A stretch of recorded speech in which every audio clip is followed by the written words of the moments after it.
Live from the Shrine Auditorium in Los Angeles, California, it's the Third Annual Chartie Awards.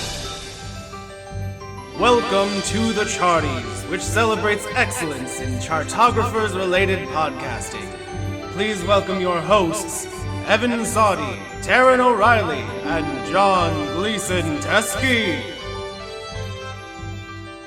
Hello, everybody! You are listening to the Third Annual Chartie Awards, which, fun fact, we found out recently, comes out every 2 years. Because a lot goes into it. The production, the cost, the COVID.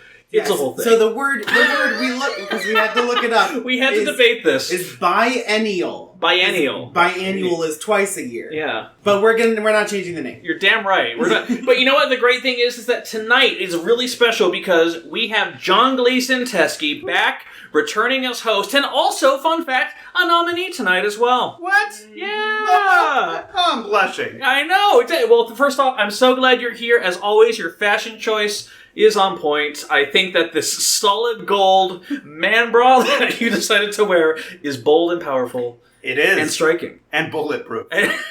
That's really the thing.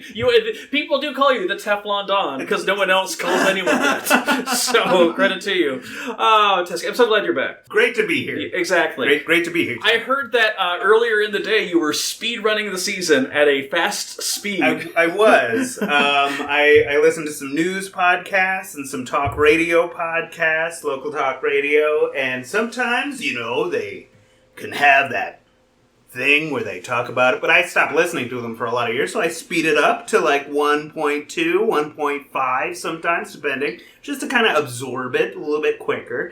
And I was listening to the chartographers. Chartographers, when you're at 1.3, 1.5, usually people just speak really quickly, but you can follow. And you get a lot of information at very quick speed. Yes. All the O'Reillys that I listened to while I was doing this with chartographers, they all had beautiful diction. I could follow everything they were saying, just up to different points. All the other guests that you had on, I could follow, I could listen to. I stopped, I forgot I sped it up.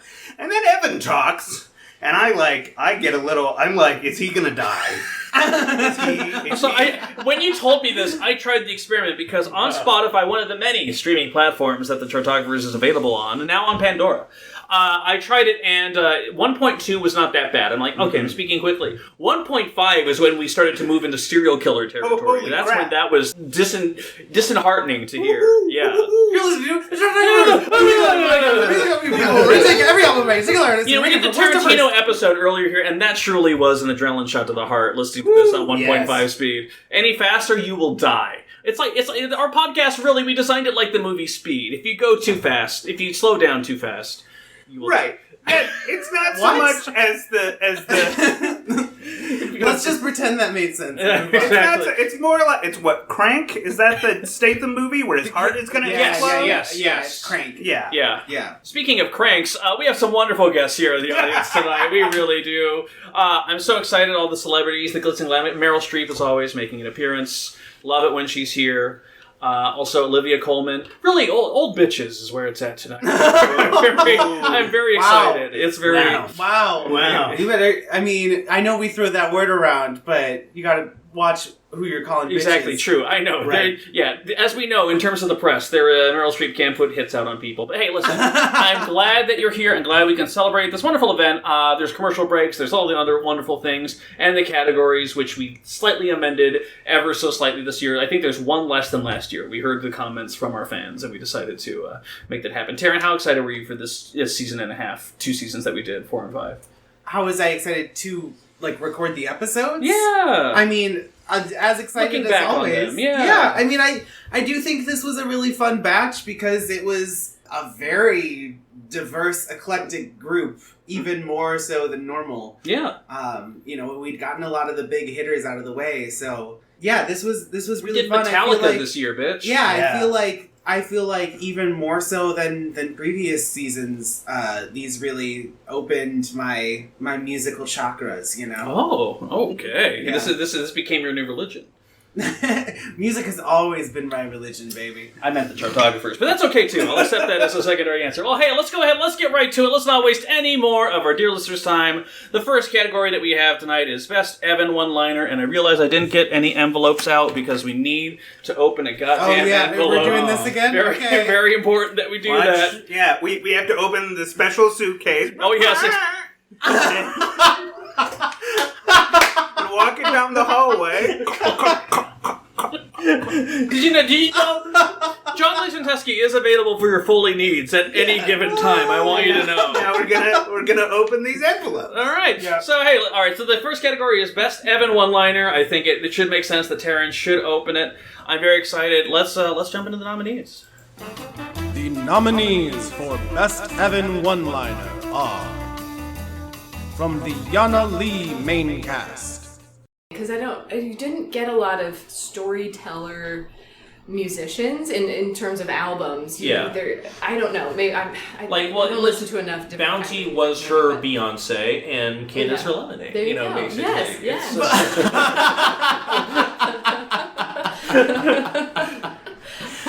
Oh, man. Bounty-once. From the Quentin Tarantino minisode.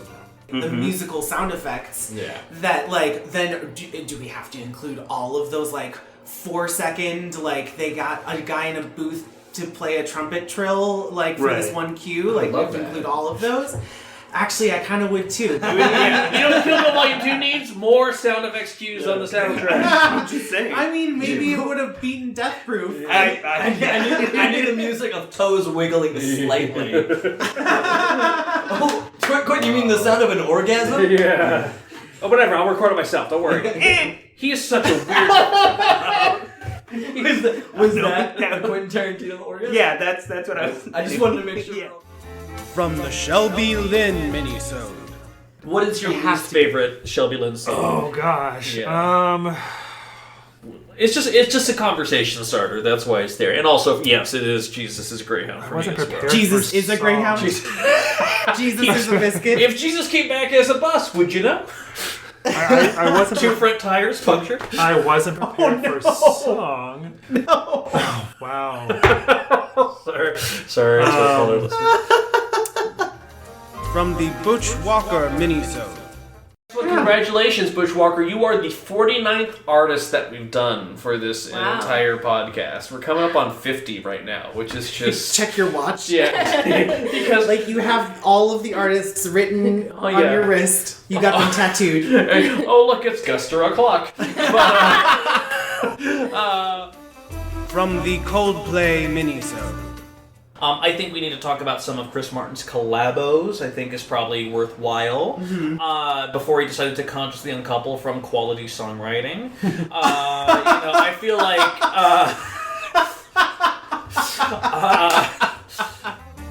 From the Metallica minisode. Finally, after years of discussions, we finally got to do this. This is one of the best podcasts out there. I am so blessed to be here. It is absolutely my pleasure. And I'm so excited to come back for the Captain and Tennille episode. Oh my god. I mean, all I can say, do it to me one more time. Because I feel like I have to balance out the fact that I've done two of the most legendary hard rock and metal acts. I have to balance it out with something light next time. I appreciate that. I will say, though, when you just call this one of the best podcasts out there, I appreciate that, but I'd really more appreciate it if you left that in a review. Just throw that on the website. It helps drive up, helps other people know the show. Gotta get the whoosh in there. Whoosh. Whoosh. Whoosh. Right. There it is. Man, this is tough. There's so many good options. I know. I wanted to lead with something that shows how funny I am before we get into the real truth with the other categories. We're getting to the worst edited show and the other things. Okay. It's all PR. It's all marketing. Everyone in Hollywood has one. And we are in Hollywood. We are. I think I'm going to... Well, no. Okay. Let's open the envelope and see what it is. Oh, yeah. Okay. The winner is... From the Coldplay minisode, consciously uncoupling from quality songwriting. Oh my god! That that was an excellent one-liner. Thank you. I feel honored. I feel touched. I can't believe that this category exists and that it's named after me. I can't believe it, and I keep winning it every year. Wow. I really feel like what's the opposite of Susan Lucci? Someone who keeps winning an award over and over again. Not Adrian Brody. That's not going to win next year's Taylor Swift. Best. This is great content. Okay. There's people at the Emmys. You know how they always keep awarding the same show over and over again? Yes. Oh, yes. Like Modern Family. I'm the Modern Family of this podcast. The hot take alert is here. It's coming through. Exactly. We're in LA. These things happen. You're the madman of the podcast. Oh, that's very sweet and misogynistic of you. What's the opposite of Susan Lucci, though? Is going to be a good... Is how I'm going to shoot my own horn. Exactly. I'm that. Yeah, you are... Teske, did you have any favorite nominees? Is there maybe one that you would have chosen instead? I remember losing my shit to the Tarantino orgasming moment. Yeah. That just broke me. I always love the pity laughter of Joan Meyer and Beyonce. She is an expert at that. She really is. But like, you are funny.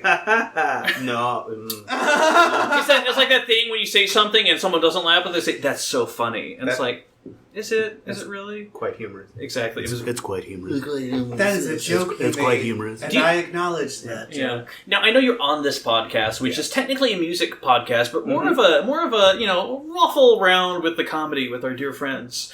Ruffle around. Hey, ruffle around. But also, I of course interpreted that as raffle. Yeah, I was trying to maybe fly that into a word, but is that what you were trying? I don't know. Okay. I just said it first and analyzed later. Oh, right, nice category. Okay. But I was going to say, Teske, you listen to a lot of also serious news podcasts. I do. What other comedy podcasts do you listen to?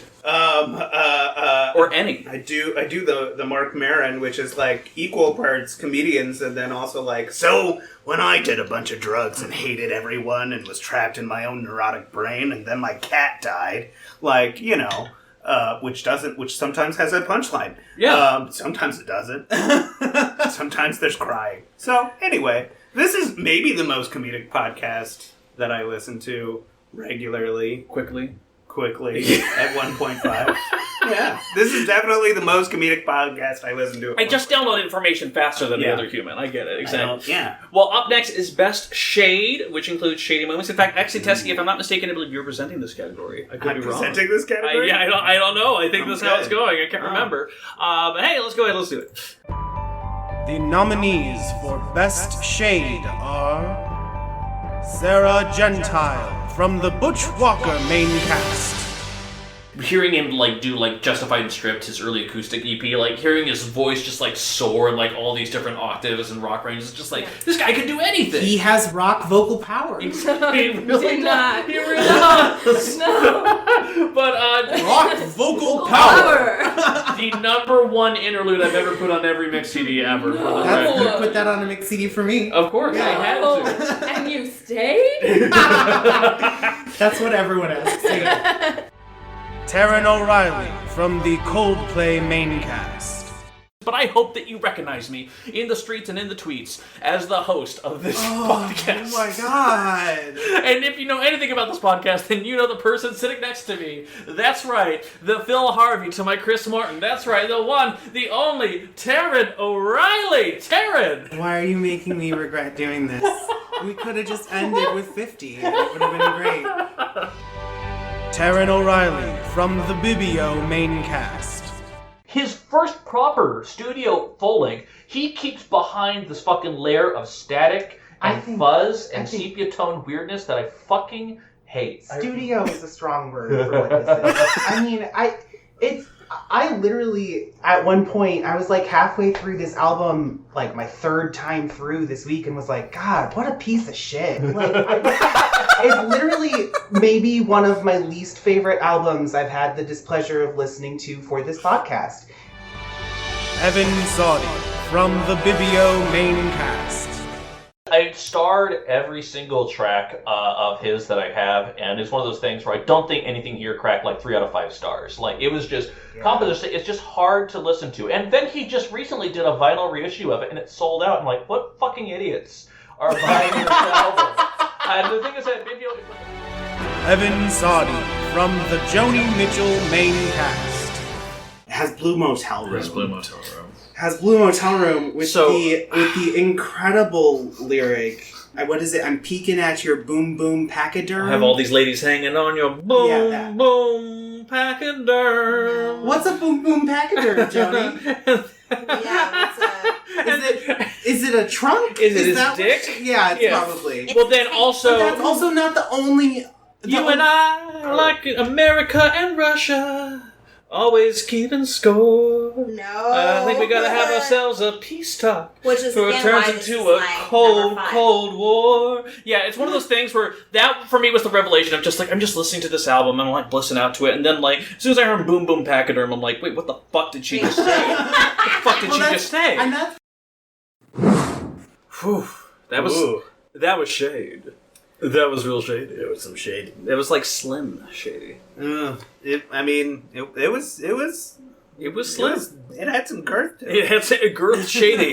boom, boom, pachyderm. Yeah.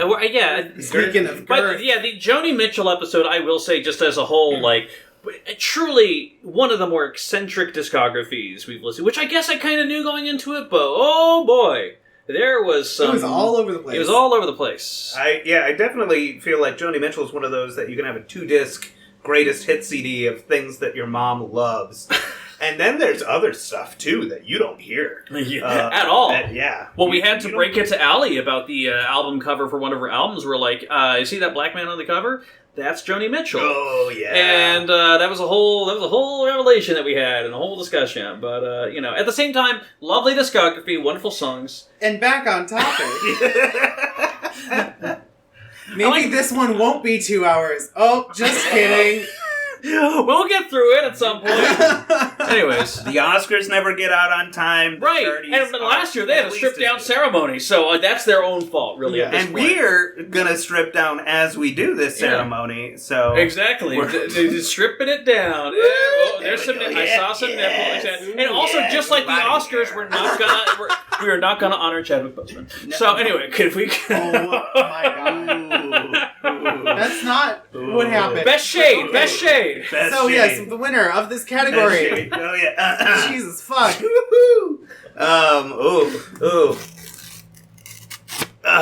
Okay.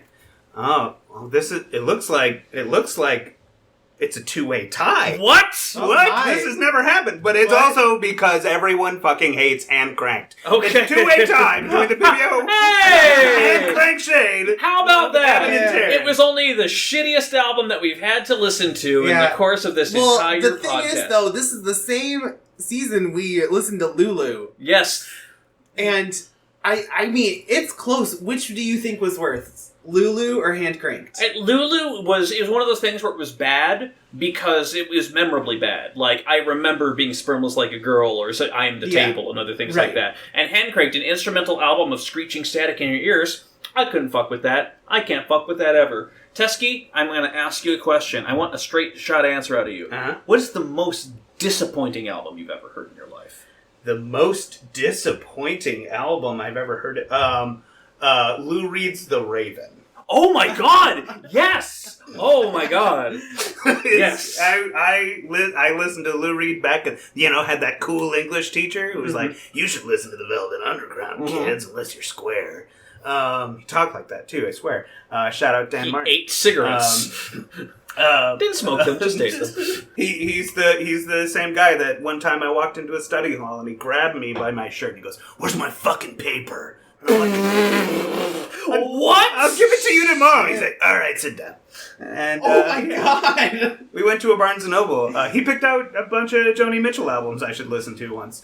It was a good time. Shout out Dan Martin. Love you, Dan Martin. Anyway, is he going to be our In Memoriam segment? Yes, I don't know. He might live forever. Anyway. He eats cigarettes. He made a pact. Yeah, exactly. I could tell you some pact of cigarettes. Dan Martin stories. But that's a separate podcast. Speaking of packs. But I listened to the Raven was like, what? what is this? This sounds like William Shatner level, like bad. Ooh.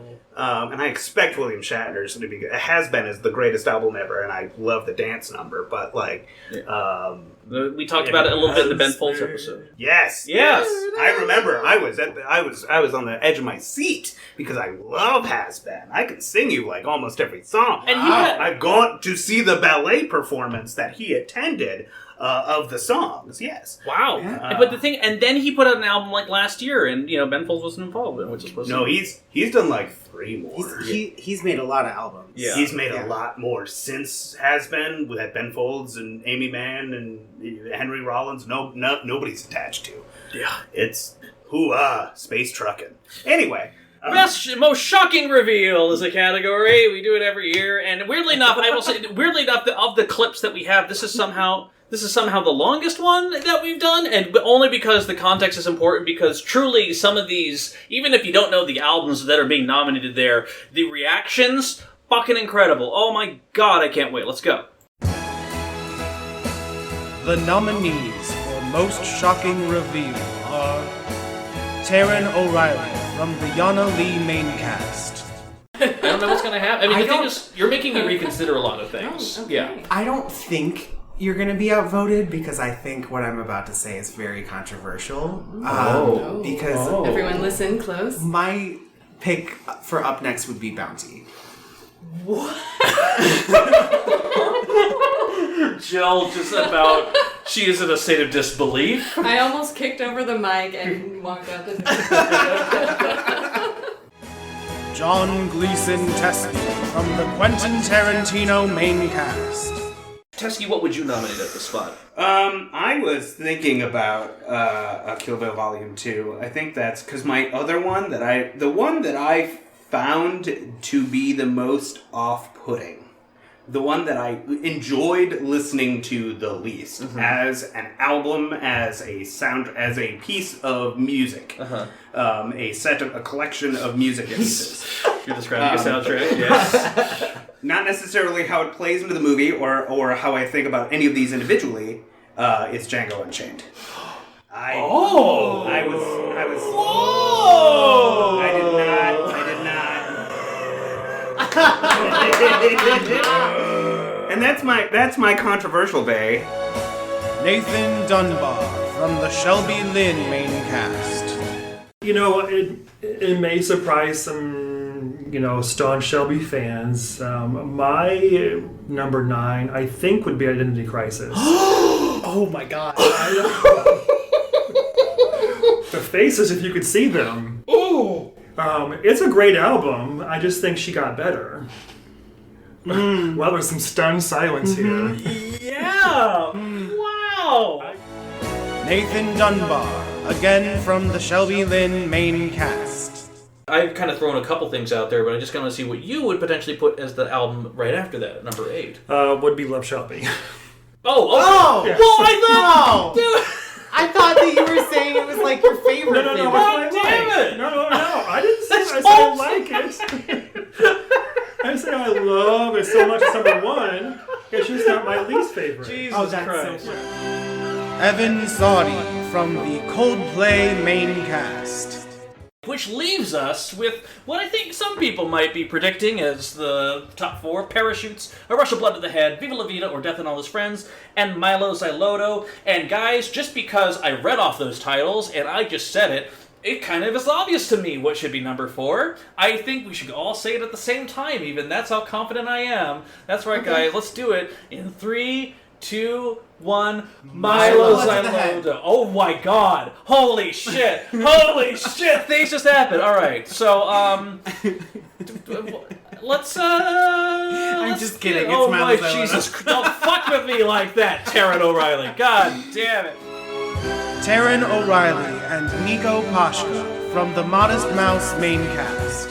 What was that song? Red Hand Case off Sad Sappy Sucker. I can't understand what his fucking lyrics are because it's so washed out in the mix of all that static and scratching. But man, I'll take it over Pistol Akon in Miami, Florida, 1996. Maybe never... one of the worst songs I've heard in some time. So what I'll say about Pistol is that it is absolute trash. And I really like it. I appreciate your honesty. I really do. It sounds like something like this era of Beck would put out. Yes! Which is not a compliment. Oh my god, I bet I just blew that out. Oh my. Evan Saudi, Taran O'Reilly, and Nico Pashka from the Modest Mouse main cast. But if it were up to Evans, and it should be, quite frankly, if I were to be honest there. But for me, up next would be We Were Dead Before the Ship Even Sailed.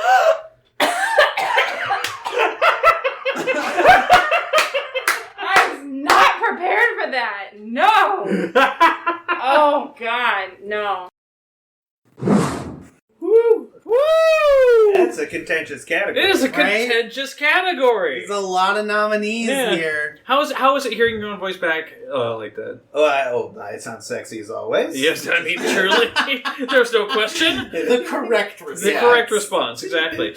Well, we have some wonderful nominees across the board, and let's just see what the oh, there it is. It opened real quick. Look at that. Anyways, and the winner is, amazingly, John Gleason Teske for the Quentin Tarantino main cast for nominating the thing that made Dave just make a guttural, primordial sound that is I didn't even remember making at the time, and only when I was listening back, and I'm like, oh shit, that got... Yeah, there was a good chorus of Gregorian guttural I think throat singing. Everyone except you was making that noise at one point, and then I started laughing. Which is funny because on the streets and in the tweets, I'm known for...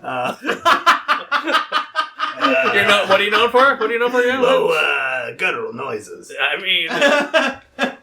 Anyway, here's your award. You get an award. You get to walk up on stage. You get to give an acceptance speech. It's very exciting. You like me.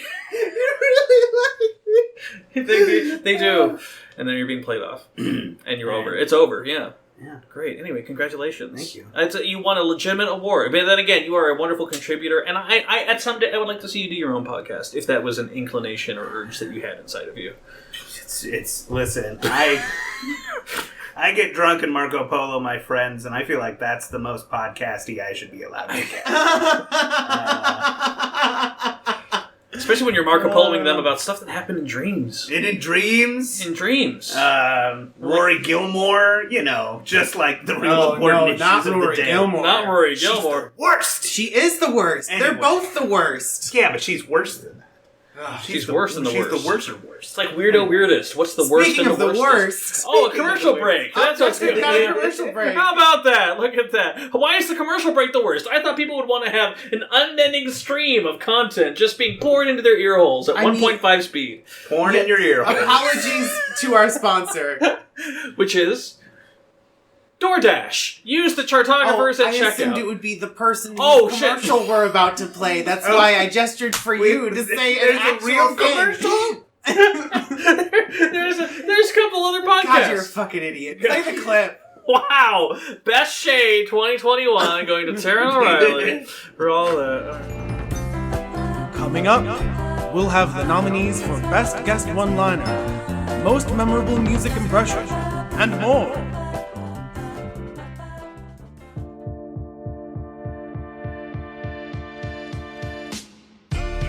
Hey, this is Kyle Hawk from It's All Dead, a podcast about the music we love and why we love it. Our show is a free-flowing conversation featuring a rotating cast of guests, including musicians, music journalists, and music enthusiasts, sharing how the music is still alive and well. Subscribe on your favorite podcast app, and then come visit us at itsalldead.com.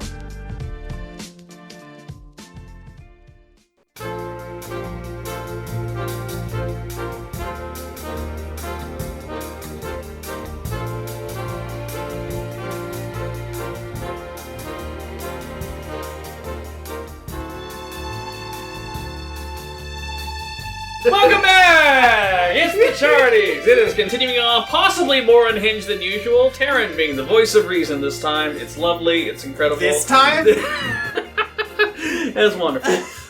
Anyways, I'm sorry I called you a fucking idiot. There we go. We're gonna repeat that. I was just, I was trying to be in the moment. And it came out harsher than I intended. That's okay. I don't think anyone was arguing.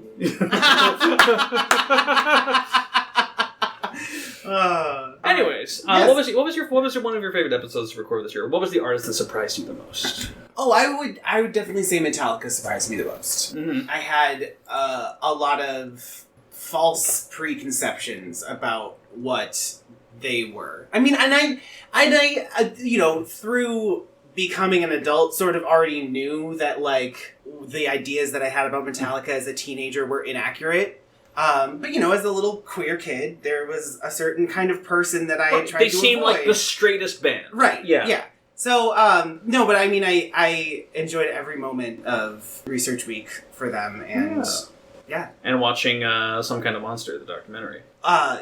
Among many things, yes. Yeah. Did you see Some Kind of Monster? I have not seen Some Kind of Monster. You're not a Metallica fan. I mean, I've seen the commercials for it on MTV2 back in the day. I mean, let's not forget, 120 Minutes is where I grew up. That is an iconic block of programming. If you're curious at all, it's worth the watch. It is very interesting. I hadn't thought about it until I listened to the podcast, and I was like, oh yeah, there's a Metallica documentary where they get real and emotional. And that's, I don't know, not a thing that I thought I wanted. But surprisingly, you do. Quick question, hot sheet for John Gleason Teske right over here. Hot sheet? I am aware of how it came out. Yes, I am. A sheet of fabric. What is the best music documentary, in your opinion?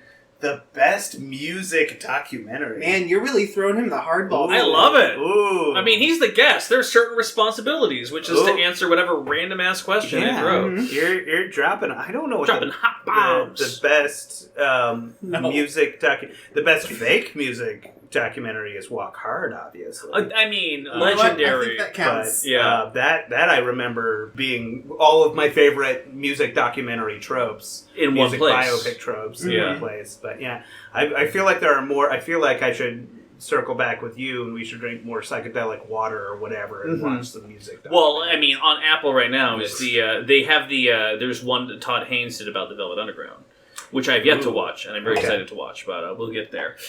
Which is, I guess, one way of saying, best guest one-liner is the category. And it's fantastic. And the thing is, as often we say, the guests are funnier than both of us, because they are here, they're enthusiastic. And, you know, the thing is, I kind of keep forgetting is that we have all these guests on because we're here every week. We do it every single time. And so they're coming into this environment. Sometimes it's their fifth appearance, sometimes it's their first and only. And, you know, they want to make the most of it, and we want to make sure that they feel welcome and excited. And they had some great things to say, and here they are. Let's go.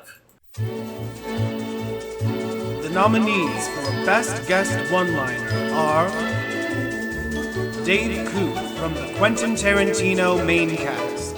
Counter reaction to Reservoir Dogs. We're like, okay, now that I have a budget, I want to get the songs that I want to put on. When we've said this once, to compare it to something a little bit more. It's definitely his Guardians 1, whereas I think the Guardians 2 soundtrack, I'm like, whoa, fucking Lakeshore Drive is a song? Like, I live there.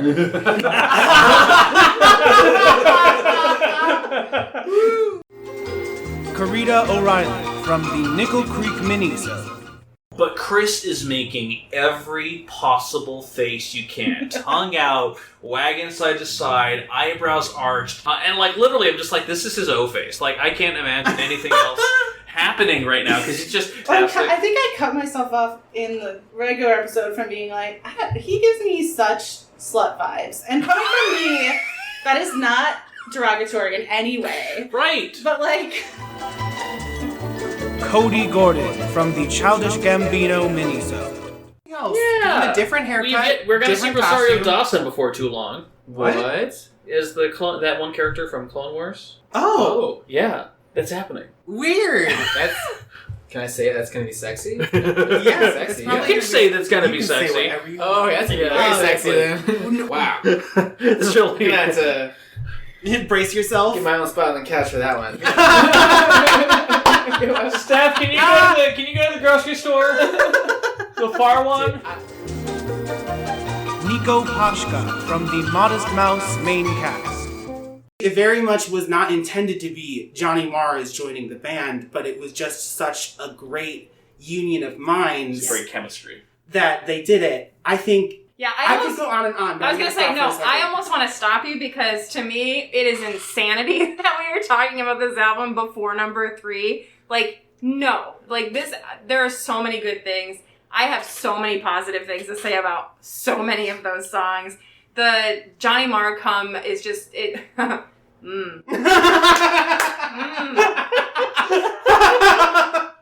about that, huh? John Harvey from the Ween minisode. Some of it is kind of like dated homophobia, but like there's a lot of it is more sincere and loving than I think is like. You smell big dick. Well, that was because they have multiple songs. That. Well, they've got Mr. Richard Smoker. Not the sucking dick. Sorry, I did not suck dick. And if you did, you got a story. I got 100. Sorry. Ali Kerr from the Joni Mitchell minisode. Yeah. Totally. How is Taylor Swift's Folklore not a Joni Mitchell album?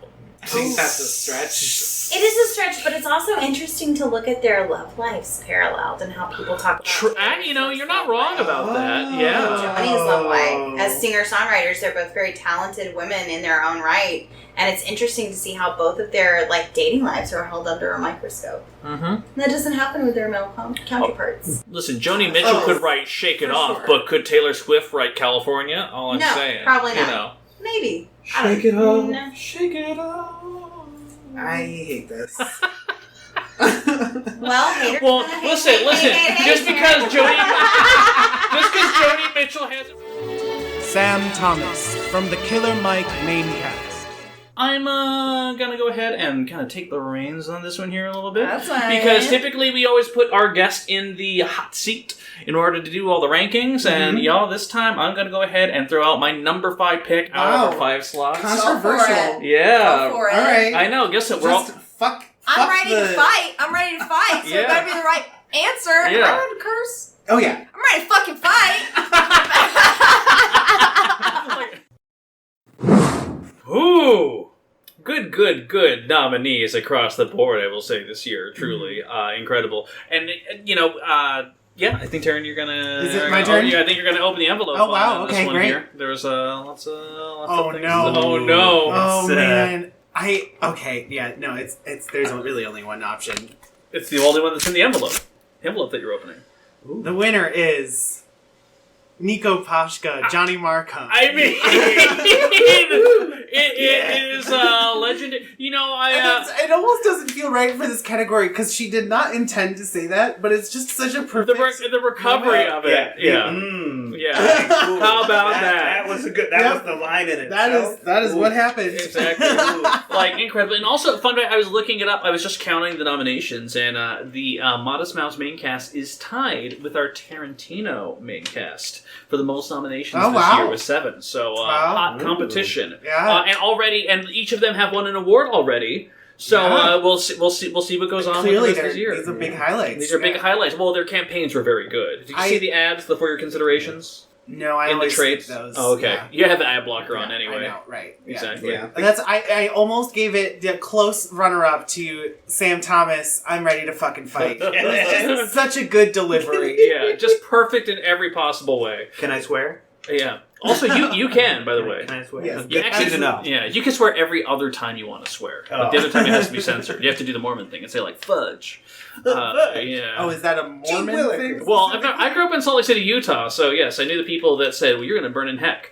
And guess which, by the way, when anyone says that to you, the sheer tail between their legs wimpiness of that phrase just comes out at any moment. Ooh, you're sending me to heck. Well, fudge you fudging moron. Anyway, Utah guys, don't go there. Go there for the mountains. They got mountains. The people are okay, I hear, but the mountains are pretty. The mountains are beautiful. Yeah. But also, here's a question for all of our gay porn fans out there: why are all the gay porn stars moving to Salt Lake City, Utah? There's too many there. It doesn't make any sense. Yeah. How many gay porn stars do you know in Salt Lake City, Utah? I'm not allowed to say. You need to censor yourself every other time. I get it. Yeah. I've been sworn to secrecy. You know who you are. Let's just say that one movie where the guy puts the thing in the butt. That's the one. He's the one you're talking about. Exactly. Most memorable musical impression. Anyway, the old butt like I feel like our in between bits are like 4 times as off topic as usual. well, let's be real. Okay, let's actually kind of give clue in people to the context of here. We are still fun fact as we record this in the middle of a pandemic, and as such, some people haven't been out and as social as usual, and so sometimes having people together is just a good communal thing. And I think there's just less pressure, especially now that we've done this over 3 times for our annual, biannual, biennial version of this. Honestly, it's more like I'm excited that the insight and the joy and the beauty that John Gleason Teske brings is great, but I just like hanging out with John Gleason Teske. Whatever he wants to talk, if he wants to tell me about how there's a conspiracy built into Yahtzee. Bring up the gay porn stars. Right. But I expect him to comment on it. Yeah. So, yeah. I've got a lot of things to say about gay porn stars in Utah. Yeah. Off mic. This is why he doesn't do a podcast. I got you, bud. The best content is the content you don't hear. So, yes, musical impression. Yeah, we changed this, actually, because previously I believe it was like musician impression or whatnot, but there's too many times that we use our mouths to imitate instruments. Yeah. And I felt like the world needed to know that. Which is probably why Teske is going to be opening the category on this one here. Oh no! It is a glorious nightmare, and maybe my favorite category. I'm not going to lie. Hey, look, here it is. Wait, where is it? Where is it? There, I found it. Shut up. All right. The nominees for most memorable music impression are Taran O'Reilly from the Butch Walker minisode. Get Down kind of reminds me of like an Incubus song almost, which is not something that you listen to, but like that sort of like rock, like whine, Evan Saudi and Taran O'Reilly from the Coldplay minisode. So which song does Timbaland play drums on? Oh, that is True Love. Off of Ghost Stories, which also, for the record, I'm not sure if we mentioned, it has the worst guitar solo of all time. Oh my god! Holy shit! Oh, we didn't talk about it. Yeah. It literally is like, did you detune your guitar on purpose to play this fucking guitar solo? Literally sounds like it's like that bad. Yeah. Evan Saudi, Taran O'Reilly, and Bria Vale O'Reilly from the Ben Folds minisode.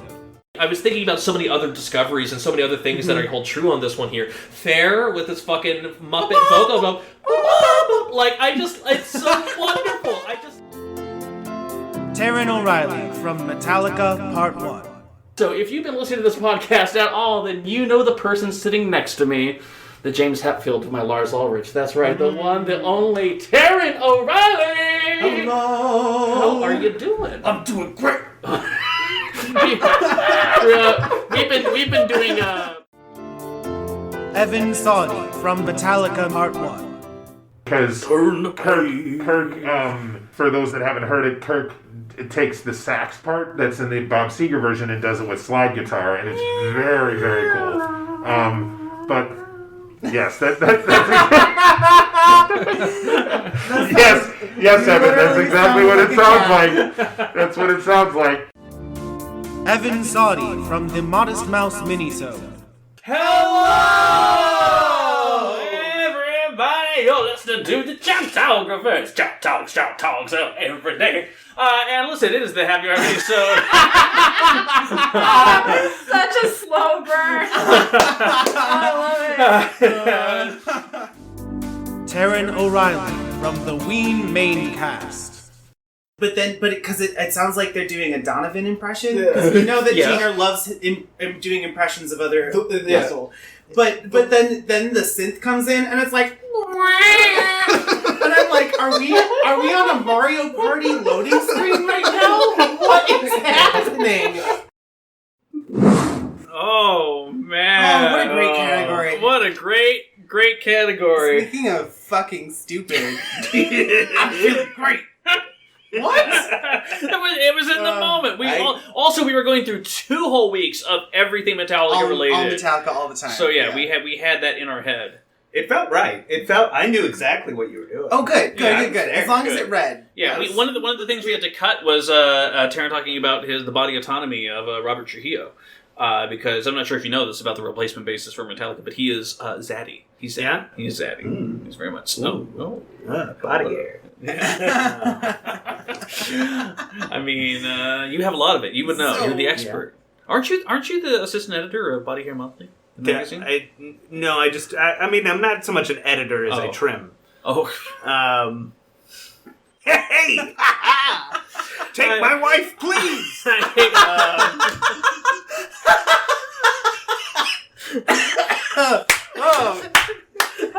anyway, the winner of this category.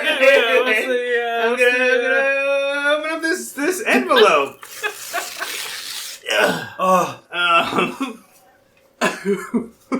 Wow. Well, this is a good one. The grunt afterwards. Oh, God.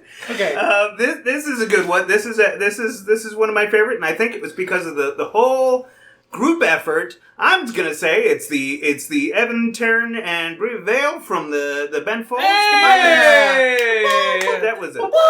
I mean, they're and not what I expected to win. I'm very excited about that. It captures the greatest thing that I love about musical impressions on the Chartographers podcast. Of I can't tell if I want this to last for 3 minutes or never hear this again. Like listen to that Venn diagram of kind of both. It's like the uncanny valley of musical impressions. Yeah.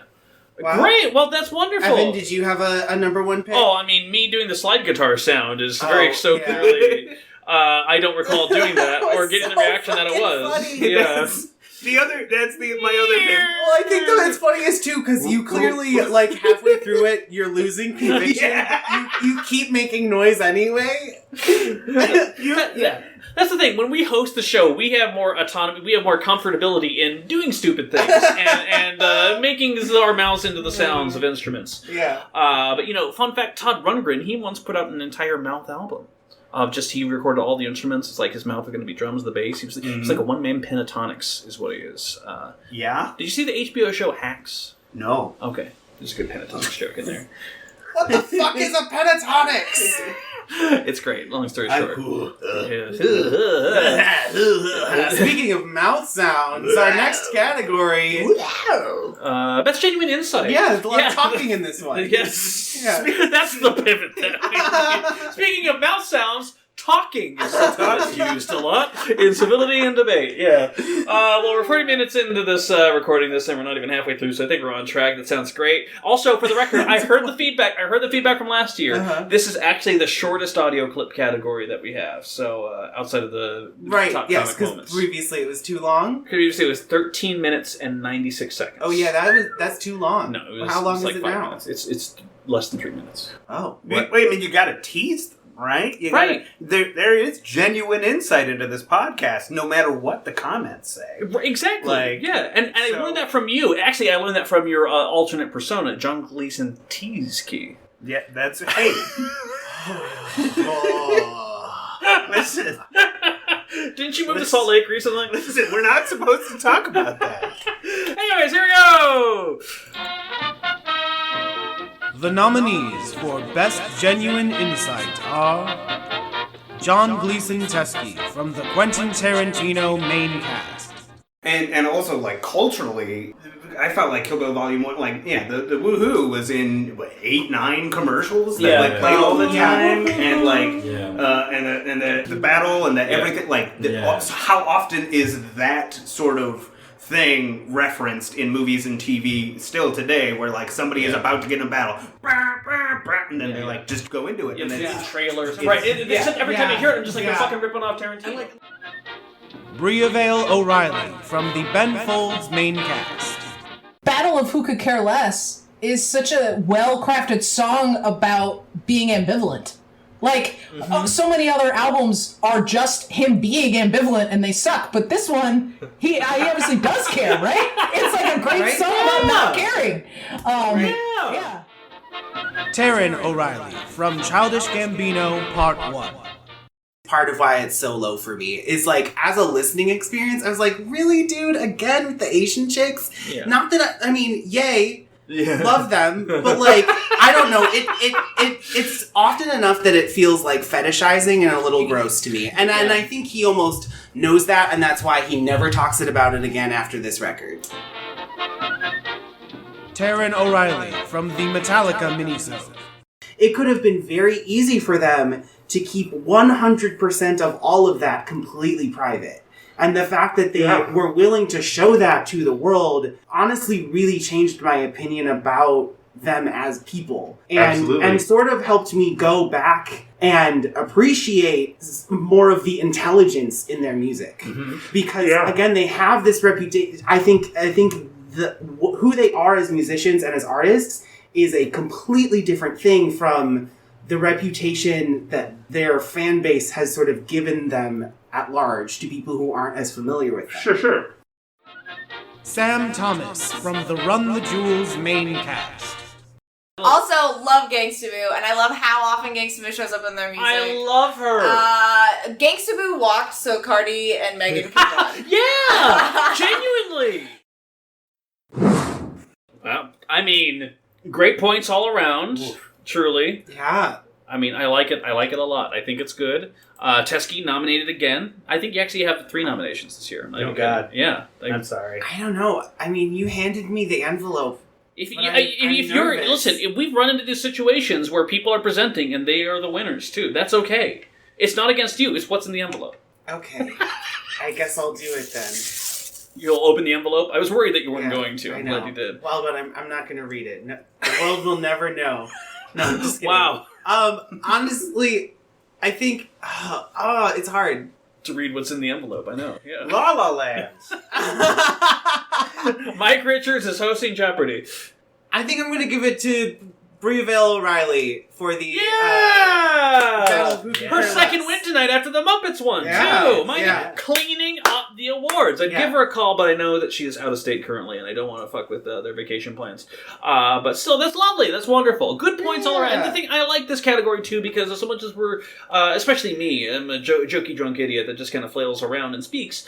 It's nice to know that some good points are made and you learn some things and people listen to this and learn and grow. I try to have good points when I come to the podcast. Yeah. I don't always succeed in that, but Yeah, I mean, I feel like that's the intent and everything.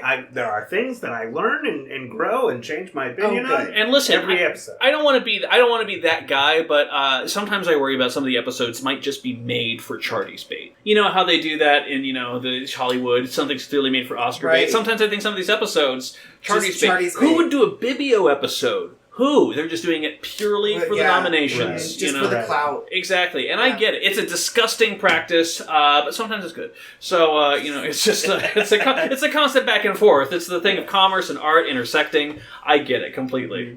How you doing? I'm doing great. Speaking of intersecting, I think I want to intersect with our next batch of nominees. Oh, do you? Do you? What's the next category? It's best Taran one-liner. Oh, look at that! So not that. You intersect with all those, I think. Yeah, I think there's a perfect line axis. It goes right through in the diagonal. Yeah. All right, let's do this thing. Let's do it. Let's make it happen. All right. The nominees for best Taran one-liner are from the Tarantino main cast.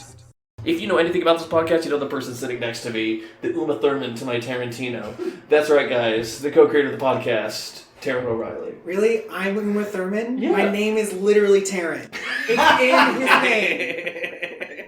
I'm glad you brought that up because I was about to. It's worked in. From the Shelby Lynn main cast. It's a delicious little song, a little piece of candy. Yeah. On the flip side, something to be said about Airstreams. Is there? Well, I know. Does she, in fact, actually say anything about Airstreams in the song? It's metaphorical, but I'm still not quite sure for what. From Childish Gambino, Part 1. And also, if you know anything about me, then you know the person sitting next to me, the Ludwig to my Donald. That's right. Aww. None other than the co-creator of the podcast, Taran O'Reilly. The man behind the man. Yeah. I mean, well... I didn't realize how funny that was until I said it. From Childish Gambino, Part 2. There's a feature on bronchitis, right? Well, it's produced by Beck. It was Beck. Yeah, exactly. Okay, yeah. But Beck also appears, of course, on Silk Pillow, which is interesting. Cringy. Yeah. It's we have debating debating adjectives of how to describe this song. From the Metallica minisode. I would argue that Lulu is the most happy hour mini-sodiest album that you've ever had on this program. It is so, like... Well, I would say it's the worst album I've listened to for the Chartographers. And you gotta think, of the 50-plus artists that we've listened to, that's a bold fucking statement. And we did a Weezer episode.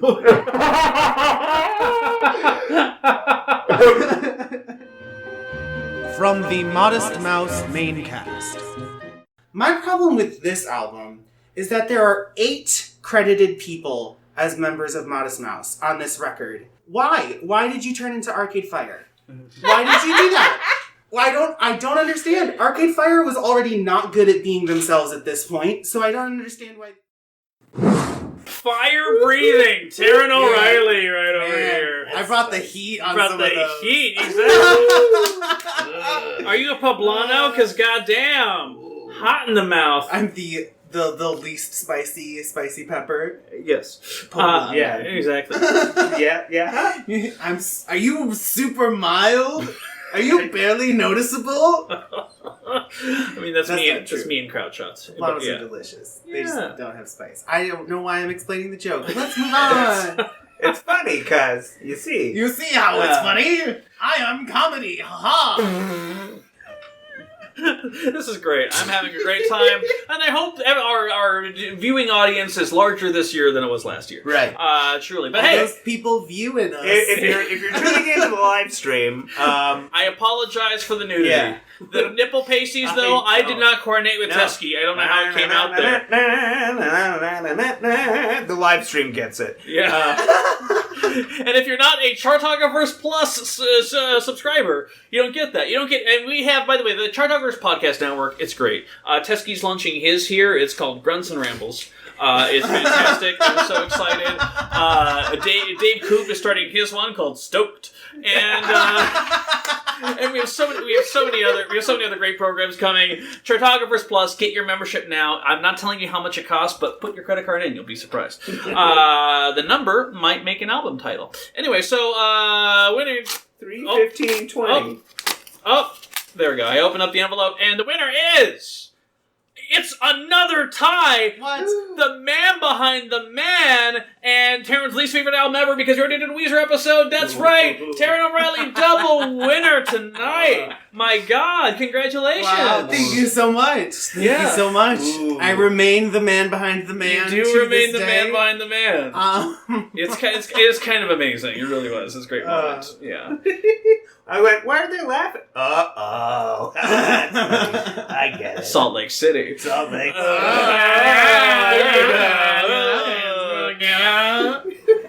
John Gleason Teske, I don't mean to get off topic too much, because coming up after a commercial break, one of the things is, do we have an off-topic tangent? Yeah, we do have most memorable tangent? Yeah. Yeah, it's coming up. All right, cool. Anyway, so before we get to that, though, what kind of Pokemon are you? If you were to be a Pokemon. If I was a Pokemon... like what specific Pokemon or what like general category like fire, flying, dragon? I want to hear both answers. I want to hear whichever answer you're more comfortable with. Unless you're not familiar with Pokemon at all and you try to avoid it. Because you're Team Rocket secretly. I remember the summer of 2016 where we were filming things and playing Pokemon, and it was a good wandering around. Were you Detective Pikachu? I was. I played Detective Pikachu. I was the motion capture for the Detective Pikachu. Did you not know? You're a modern day Andy Serkis. Right. Director of Venom, There Will Be Carnage. Really? Yeah. Oh, I'm more excited to watch that. Anyway, we're getting off topic. If I was a Pokemon, I would definitely be a fairy type because I think the fairy type Pokemon are like they get to be fun and happy and cute, and also have like Metronome and Mega Punch. And, they're low key OP. Yeah, Clefairy is my like number one. Oh wow. Be all. So you're boring, is what you're saying. Whoa!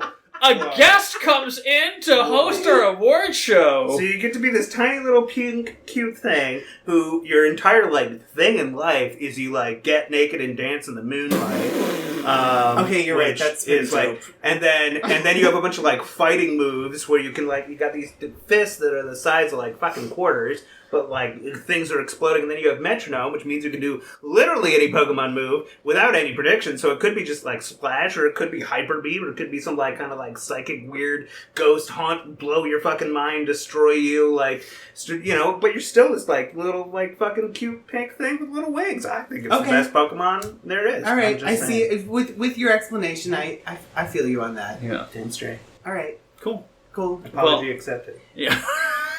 What Pokemon are you, Taran O'Reilly? What? I don't know. Raichu. I'm Infernape. I mean, I'm spicy. Yeah, and you're a poblano. Like a poblano. Like a poblano. Yeah. All right. Well, listen up. We got a commercial break coming up there. Let me just say thank you all for listening. Your feedback is graciously welcome at both the chartographers.com, at chartographers@gmail.com, and also we don't have a chartographers.com. Yeah, don't go to our website. It doesn't but you know what? You know what? A better way to get us is leave your note to us in the form of a review. It's great. Drives publicity and whatnot for the podcast. Anyway, we got a commercial break coming up. We love you all so much, and we'll see you on the other side. Yeah, stay tuned.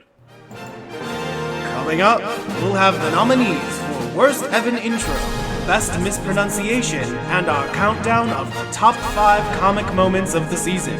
Stay tuned!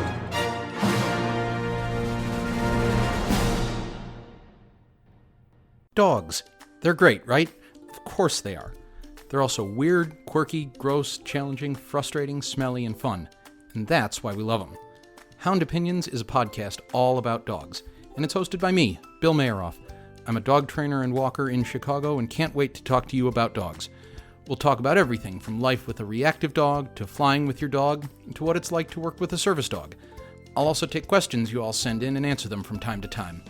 So whether you like learning about dogs, or have questions about dogs, or just really like dogs, check out Hound Opinions. Find it wherever you get your podcasts.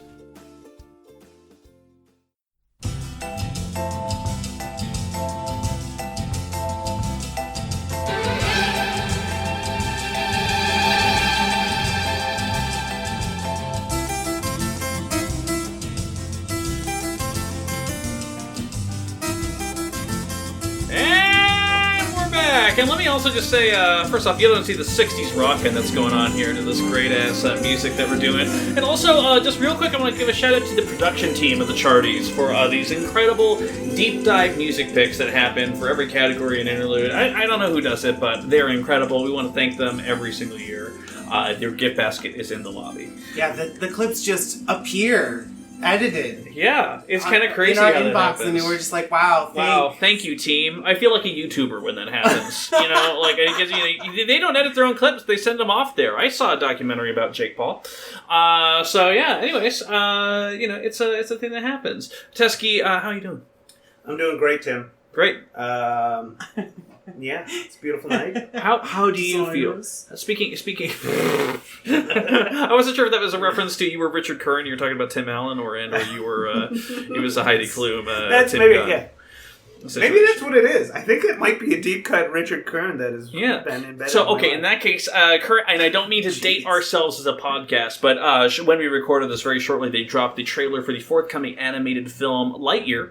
About the real life of famed actual astronaut Buzz Lightyear, who later had a toy made about him. And because it's not the toy version of him, as voiced by Tim Allen, it's voiced by Chris Evans, which of course has gotten all of the gays very excited for various reasons there. How do you feel about the Tim Allen to Chris Evans pipeline in terms of passing on an iconic role? I mean, I just appreciate. Listen, more power to Tim Allen. You always less power, ideally. You gotta, Speaking of Tims, I love Tim Allen. I love what he's done.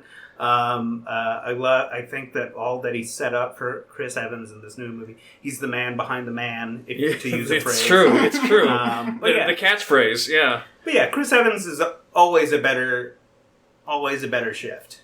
If you could Chris Evans rather than Tim Allen, I think you made good choices. Right. And listen, I don't mean to begrudge anything, and I don't mean to devalue your presence here, because it is valuable to me. We did reach out to Chris Evans initially, and as usual, I am blocked on Twitter, so he didn't receive any of my messages. But I still tried.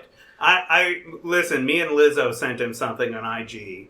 Yes, and it was very. Are you blocked by anyone? Anyone famous? I don't think I'm blocked by anyone famous. I'm definitely blocked by some local Chicago theater personalities. Well, I mean, I am blocked by sex criminal Ryan Adams. Oh God! So yes, but that's because someone tagged me in a tweet asking about the accuracy of the streets in his lyrics for the song "New York, New York," and I said he was not accurate, which is true.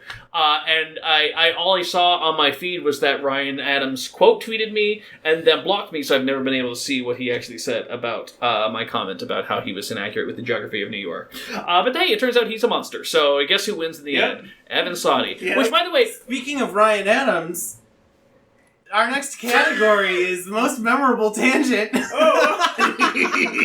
You were so lucky. You were so lucky. That's what that was.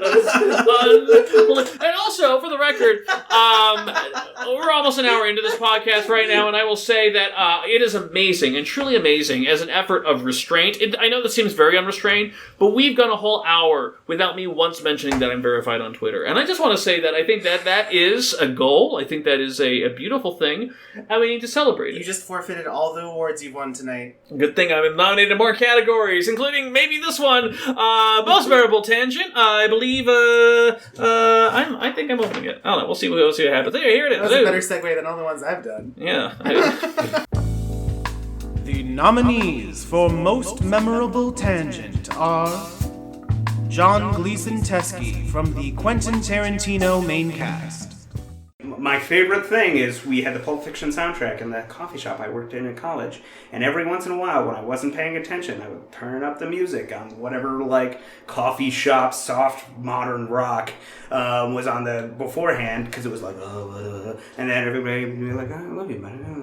Every fucking last one of you, miserable, and everybody in the coffee shop would just be like, and there would be more smiles than a gas, because they knew exactly what was going on. Yeah. They were all very excited by it. Nathan Dunbar from the Shelby Lynn minisode. Yeah, so the second time was at Lincoln Hall. That was a little more frustrating for me just because it was a full show. I was spoiled by the giant snowstorm, lack of the crowd. Yeah, so it was her and 20 people in the audience. I was also seated behind a woo girl. Oh no! Every song for a Shelby Lynn show? Oh yeah, so she would stand up and she would wave her arms and go, "Woo Shelby!" every song. It was woo Shelby. I like how you say Sarah Gentile from the Butch Walker main cast. And I remember when I got the CD from you, I didn't have a CD player anywhere but my car. And I sat outside of my apartment for an hour listening to this. And I was just kind of not getting super into it. And then the last, those two songs, at the bottom. And I was like, okay, I really like this. I forgot I did that for you. I completely did. Yeah. Oh my god. So yeah, I just sat outside my car and listened to this. And I Karita O'Reilly from the Nickel Creek main cast.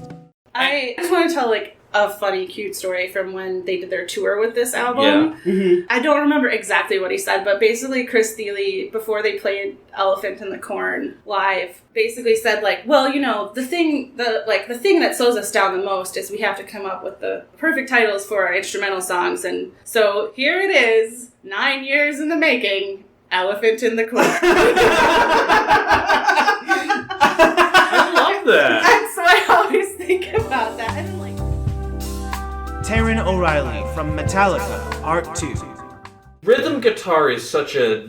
I understand why you're saying it. It still feels like such a dismissive term for what he's doing, because I understand what he's doing. But when you see them live, when you see them even in studio, the fury, the energy, I was watching one of the Hardwired making of videos on YouTube, because they have a making of documentary little snippet for each of the songs on the album. And one of the songs they were doing, he paused and had to shake out his pick hand because he was so much guh. I mean, don't get me wrong, I love the guh, but I have to get back into guh shape. I can imagine. Shit. So much. I know. Great category, lovely people, including our winner already tonight, John Gleason Teske. Is this your first proper win that you won for earlier? I believe so. I'm just happy to be nominated, happy to be here, happy to be in such an illustrious crowd. Exactly, I know. Who in the crowd are you most excited to see tonight of our many celebrities who swung by? Sam Beam. Oh, Sam yeah. Beam, your good friend, again, always, every year. He's got such a beautiful beard. I know. It's a beard goals, is what they say. Hashtag beard goals. And by the way, when you are trying to talk about us online, if you could please use the hashtag what? That'd be great, because that's how people will find us. Hashtag what? WUH. That's how we will find it. That's great. Anyway, the winner for Tim Allen. There you go.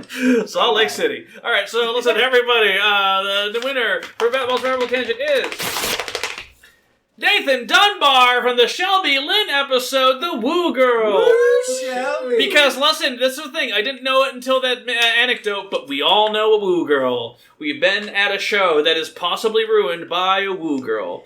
Listen, one of my favorite things to do is at a show, at a concert that isn't getting the reaction that the band is hoping for, or late night open mic comedy shows, is to be the Woo Girl. Mm-hmm. Is to be like, and so I went there, and then I was like, hey, how you doing, Mom? Silence. Woo! It's my favorite thing to do. Just gas some people up. Anyways, moving on. Best mispronunciation, misinterpretation is a category. Excited for this one. Yeah, exactly, because I'm not sure if you know this, sometimes when we get to the happy hour minisode portion of things, they're a little bit slurry. But it's good, and if there's anyone who can speak about the joys of slurry in a hurry, it is, of course, John Gleason Teske, who's going to be opening the envelope on this. 1.5 speed. Yeah, exactly. That's how my brain thinks, which is great. What speed is your brain at usually? My brain is at like a 1.2, 1.3, generally speaking. I think that's good. I think it slows down when I talk. I think it's. I have years of theater school training to make me careful about the things that I say. Yeah, exactly. Very carefully manicured words. Possibly a little too careful. It's like watching Picasso dance. Speaking of, there was oh my god, I need to tell you the story ever so briefly because I saw it today. Best memorable tangent, part 3. So Malcolm Gladwell, of course, the man who wrote several books about group culture, whatever. So he apparently did a series of interviews with Paul Simon for a new project, but most importantly, not a book. He did it for an audiobook. Because he feels like the format is how you're supposed to live and breathe when talking about a musician. Because he didn't understand what the purpose... And he said this is a statement he put out. He didn't understand the purpose of a book about a musician. Because that would be like, listening to the radio of a ballerina. That's how he described it. And it's just like, okay, so you don't know how to write about music is what you're telling me. You just don't know. And that's fine, but you could just say that instead of trying to dismiss the idea of books being written about musicians. Shouldn't be a thing. It was just so weird. He just doesn't want to put in the 10,000 hours to do it, right? Right, I believe so. That's exactly what it is. And actually, 10,000 hours, that's from that Macklemore song, right? It's from the Macklemore song, 10,000 Hours, right? That's where we get that. It's the song that opened their Grammy-winning Best Rap Album, Grammy-winning album, whatever it was called. So it's great. He has a new single out tonight, FYI. That's great. Let's play the category.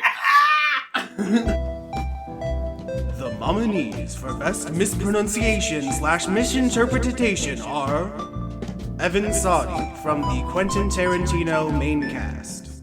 I know, exactly, but because there's that, even honestly, the Isaac Hayes Ray Fay Fun, like such a great percussive build to something. Oh my god. Fun? What is this? Run Fay Run? Run Fay Run. Ray Fay Fun. One of the two. I would have gone into the him,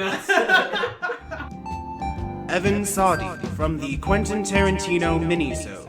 Because I feel like people were just used it. They literally used it like it's a souvenir for the movie. Here's a bunch of songs for the movie. Or here's a score that you music like. from and inspired by. Yes, and inspired by is just like, oh, I found this band and we want to try and break. Here's a song they did. But like also like it's inspired by. Why are you giving me music that's not in the fucking movie? I fucking remember. I think it was Chris Carabra, whatever the fuck his name is, from Dashboard Confessional. Carabra? He Carabra. Taran O'Reilly from the Butch Walker main cast. Well, especially because the last episode that we recorded was Shelby Lynn, which got a little bit dour sometimes, too, because she wrote some heavy, heavy stuff. I mean... not that Bitch oh, man. Bitch Walker, that's not going to be the last time I do that. Sorry in advance, Mr. Walker. Nico Pashka from the Modest Mouse main cast.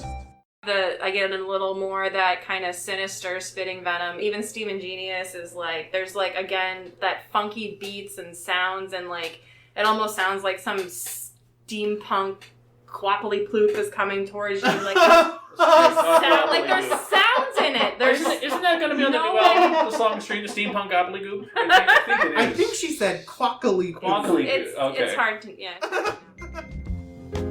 Taran O'Reilly from the Bibio main cast. See, that's surprising for me, but I want to hear what... Yeah, go ahead. I enjoy Bibbins. I enjoy Bibio Gibbons, ribbons. too. Yeah. Bibbins. Love the Gibbons. Bibians. I enjoy ribbons. Evan Saudi from the Killer Mike main cast. Have a good one. Have a bye-bye. Is that how we're doing it? I think so. I'm not re-recording it, so yeah, goodbye. Bang. That was just chaos. That was yeah. Yeah, it was. Good. I'm glad I'm not opening the envelope on this one because my hands would be shaking, my legs would be jittering. JGT. What you got for us? What's your most infamous nickname? What's my most infamous nickname? Yeah. In grade school, I was Testes. Yeah, because you kicked that guy in the balls. Because I kicked that guy in the balls. Did I tell this story already? Yeah, on the Charties. The Charties? Yeah. That's my most infamous. Okay, but I mean, it's true. I figured you would gather more. Like the Night Slayer or something.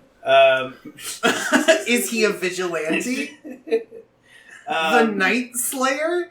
Is he a serial killer? Night Monkey. No, it's Jigget.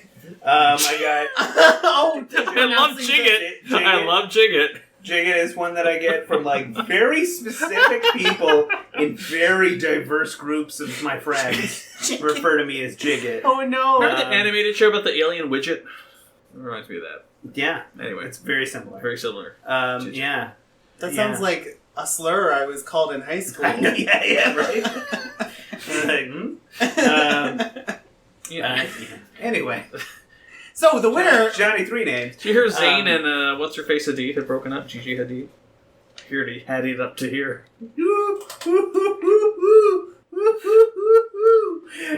Can we fire him in the middle of the podcast?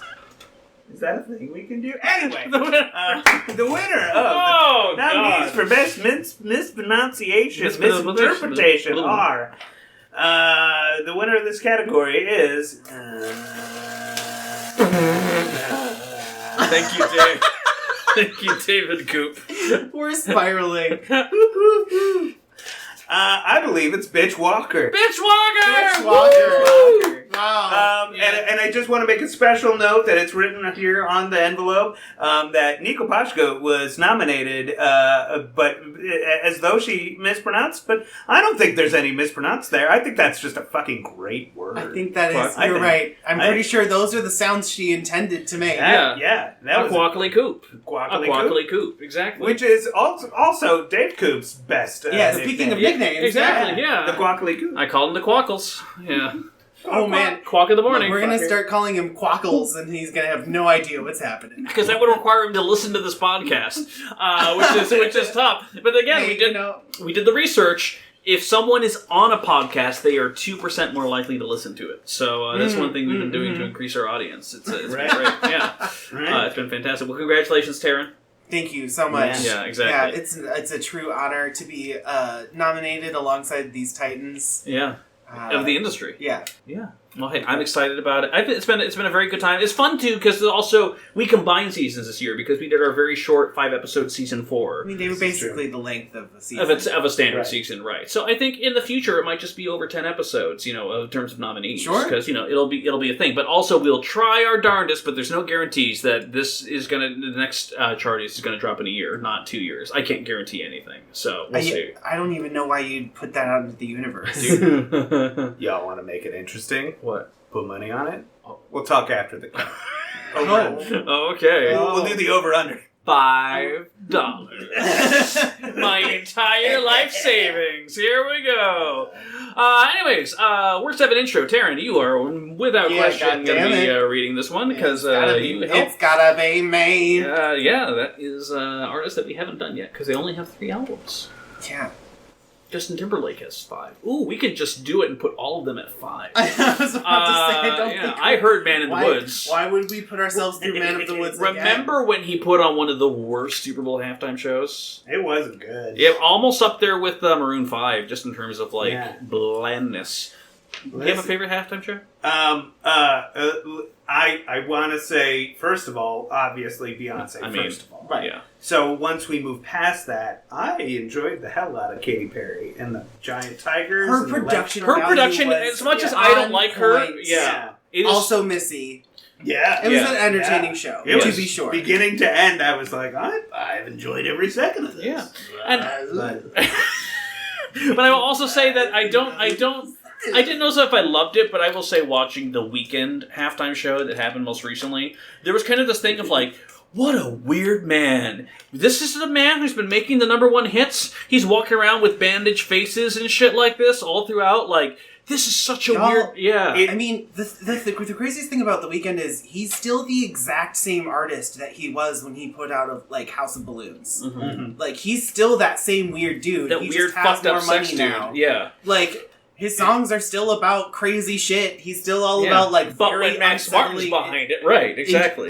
Imagery. There was definitely a little bit of I like what's going on. Do the people who are putting this on know that football is going on? Right. That's the audience? Are they sure? Because when they did Shakira J-Lo, I got that. I understood. Absolutely. The message was communicated to me. Speaking of slight tangent. They didn't lie. None of those hips lied. Witcher 2 trailer dropped today, and it very prominently uses Monster by Kanye West, but most importantly the Jay-Z verse from Monster. Which is interesting. Very odd choice. Objectively the worst verse from the song. Yeah. You could have used Rick Ross. I mean... You could have. It would have been better. But I want to just point out that I had to point out, because of John Gleason Teske being here with us, I had to send him the Resident Evil Raccoon City trailer due to its use of the dramatic interpretation of What's Up by Four Non Blondes as part of it. It was experience, I'll say that much. Yeah, I mean, I thought that was a well-made trailer. I think the movie's going to be crap. Yeah. It's called Welcome to Raccoon City. I don't think it's trying to be not crap. Right. I don't... Exactly. Yeah. I think the movie's going to be delightful crap. I'm absolutely going to see it. The trailer sold me.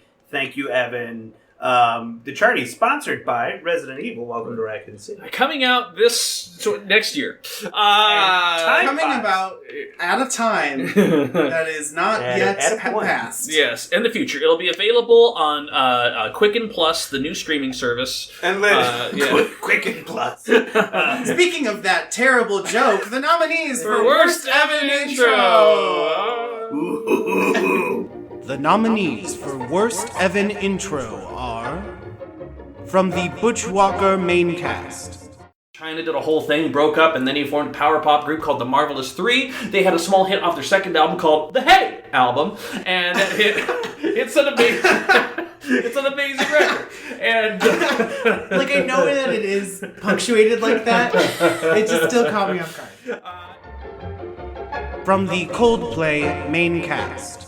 I'm just saying, we dropped our last episode in February. A global pandemic happened. We haven't put out any episodes. I'm not saying that this will heal it, but at least we can try. In all seriousness, though, guys, wear a mask, wash your hands. It don't make you dollars, but it does make sense. But hey, listen, we are here. We are here. From the Ben Folds main cast.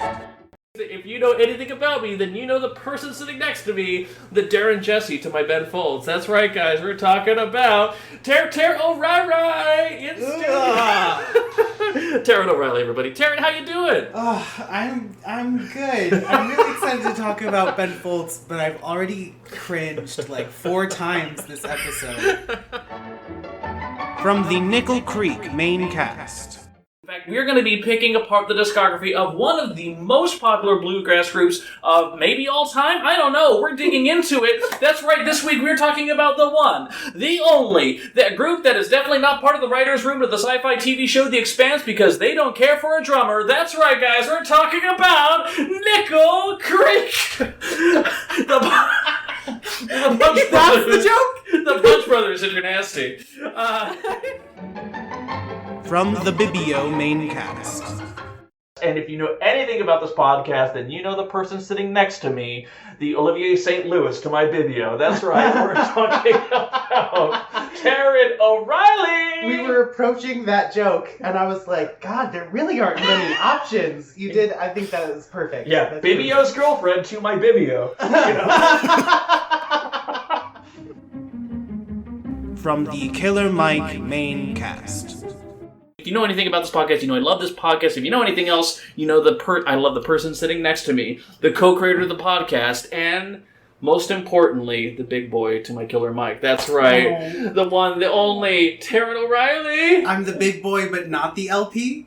I have to save some for when we do the actual episode for the show. Okay. We'll get there. We'll get there. Oh, you're right. Okay, you're right. No, we go way back. Yeah. No, I feel it. All right. Okay. Taran! Hi!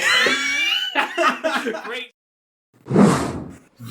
I think I made that last one bad. I mean, okay. This is a funny category because it's actually a mix of like amusing moments and actually terrible things. If we're going with the name of the category, the winner for worst Evan intro is Taran O'Reilly. Oh, yeah. I really wasn't sure if it was going to be that or the Expanse one because upsetting. That Expanse joke I had worked on so well in my mind. I was very happy about that.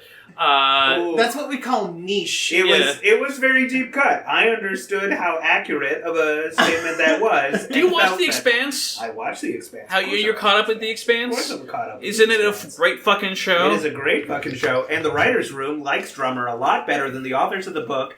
Drummer's character is way more developed in the TV show. I understood that joke. It was a bad joke. Yeah.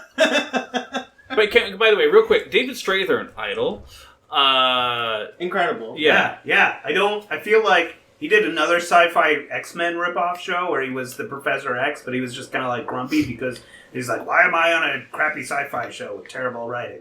And it was bad. But like everything else he's done has been pretty good. Yeah, I loved it. I loved it when he popped up in Nomadland. I loved that. That was a beautiful little moment there. Yeah. But he can just do anything he fucking wants. Anyway, Season 6 of The Expanse, a sponsor of the Chartographers, coming out this December.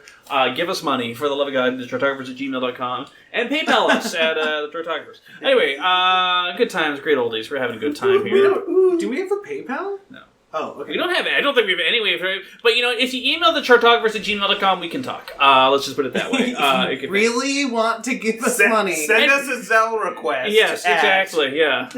Zealous. Anyway, so speaking of that random bit of thing, the best thing we have no category for is a category because sometimes when we're putting together these clips, which requires me, by the way, to torturously but lovingly listen to every single episode we recorded straight through and try and pick out the moments that work, the great things, the John Gleason Teske. The John Gleason Teske. That Gleason Teske. A new nickname just got formed. No. He's the Glessiest. Quackles and Glessy. God! As someone who doesn't make bad puns, I will say to that. Anyway, but we have a wonderful category about things that we just great clips that don't have any context or like just aren't close enough fit, so we just kind of put them in this wonderful grab bag that I also like to refer to as the potpourri of it all. I don't know who's opening it, maybe me. We'll figure it out. But hey, anyway, let's listen to it. Here we go. That was one of those 1.5 times speed moments. Anyway, now let's listen to it. Here we go. The nominees for Best Thing We Don't Have a Category for are Evan Saudi from the Yana Lee main cast. So we have that number 7, 10 Pieces, number 6, This Is Yana Lee, number 5, Remember the Future, which leaves Kin, Bounty Blue, and Everyone Afraid to Be Forgotten. So, it sounds like the worst game show ever. Who's afraid to lose your legacy? So, Oh my god, that's so real. Yeah. Taran O'Reilly and Mitchell Harvick from the Coldplay main cast. Let's talk a little bit about Mindless Inside Lodo. It's weird because it's kind of positioned as like, it's basically a sequel to Viva La Vida to a degree. I feel like Viva La Vida is very much kind of like that. When I say sequel... Evan Saudi, Taran O'Reilly, and Mitchell Harvick from the Coldplay minisode. Goodbye!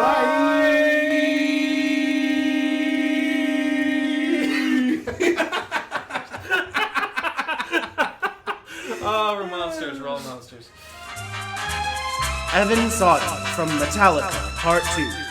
Portend the fact that he might have another nomination for the very coveted number 5 spot. And I know it's coveted because Metallica will be listening to this one here. At least Lars. At least Lars will. I know Lars is definitely listening. Yeah. I have some things to say.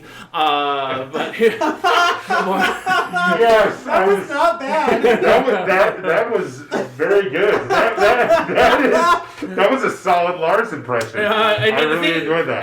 When you listen to watch Some Kind of Monster, that's one thing. But then when I watch the other documentaries about the making of Hardwired and Death Magnetic, he just has that tone when he's in studio about the note that he's trying to give, and it's just like it just became ingrained in my head. Evan, that's really good. That's really solid. You seriously nailed it. That's really solid. I'm gonna do it on Snatch Game. Anyway, so Nico Pashka from the Modest Mouse main cast. Ocean Breeze Salty is an all-timer, absolutely for sure, and I think Good Times Are Killing Me, of course, is a fantastic closer for this record. However, he's so visibly nervous. He doesn't know who's gonna be more upset, Evan or me. He doesn't know. I think Taran O'Reilly and Nico Pashka, also from the Modest Mouse main cast. There's some fun like campfire sound, like dog pain sounds and shit like that. It's just great. Totally. I definitely this to me is like the epitome of a night album. This is absolutely like you start this album at midnight, you know? Yes. Like touching myself. I'm so right. It's so right. John Harvey from the Ween main cast. This is really hard. This is I went back and forth on this a lot. I'm gonna go with the Mollusk. Whoa! Okay. Are you just saying that?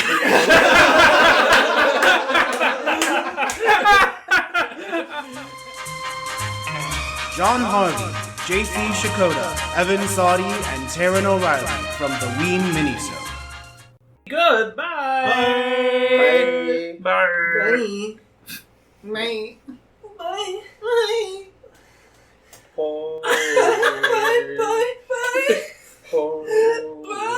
It's like the end of Woman and Man.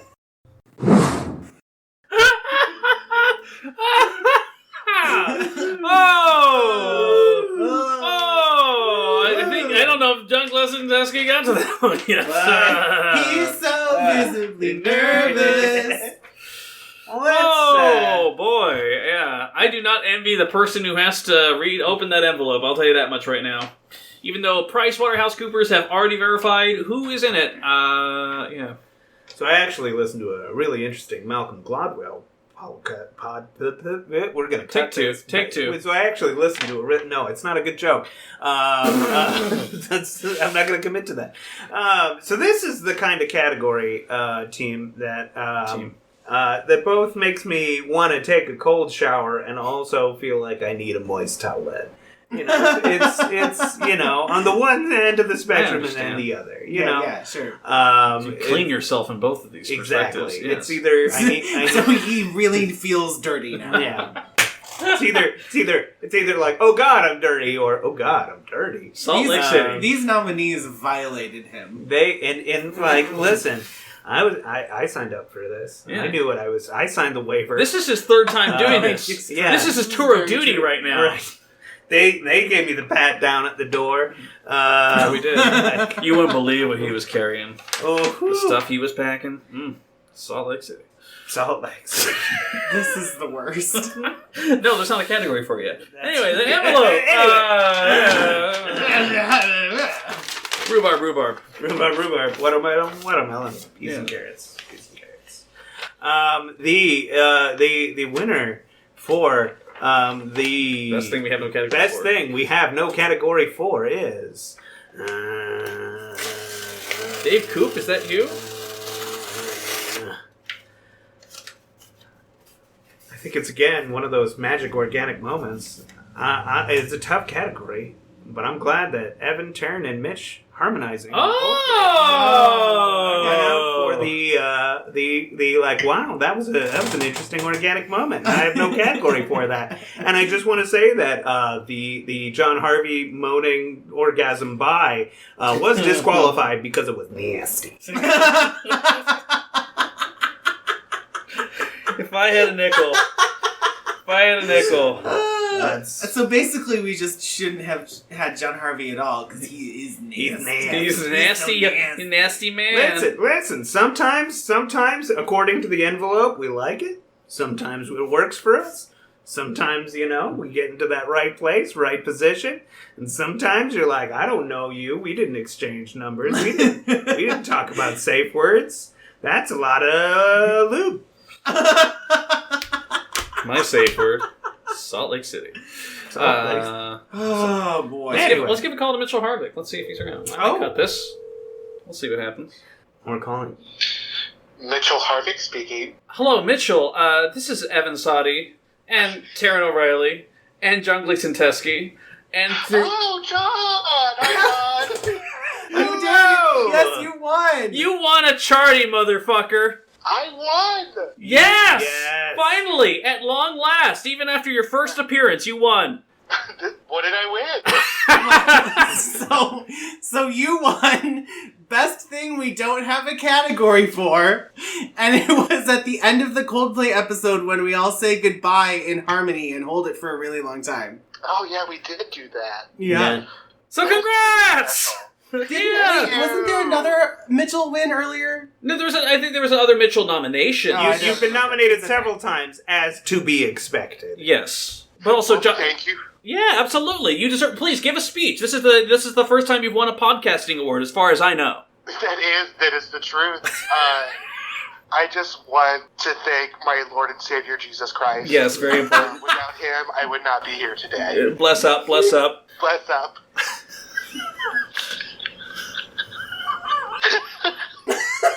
Why is that funny? I don't know. Why is that funny? Why is the Lord and Savior funny to you, Mitch? It's just I just feel like I won a Grammy, so if I win a Grammy, I have to thank my Lord and Savior Jesus Christ. Yeah, what's that? Hey, let's not forget. I mean, I pointed it out last year, but 3 6 Mafia, they're the only people to thank Jesus when they won the Oscars that night. Just FYI. Yeah. I also have to thank Steven Spielberg. Of course. So. He cast you in this podcast, right? Yes, he did. Yeah, very big industry player. Well, listen, Mitch, I mean, it was a blessing to have you. I can't wait for when you get to around season 2 of Mitchcast, a wonderful pop culture gabfest that everyone should be listening to. Yes.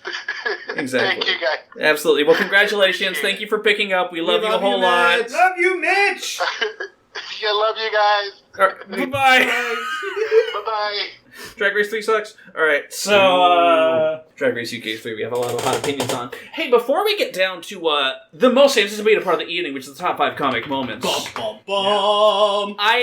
And this is amazing. I can't believe I remembered this, but I remembered this. Taran wanted me to bring up something during the podcast that we didn't talk about and didn't nominate and didn't mention. Oh my god! Right? Was it Ween?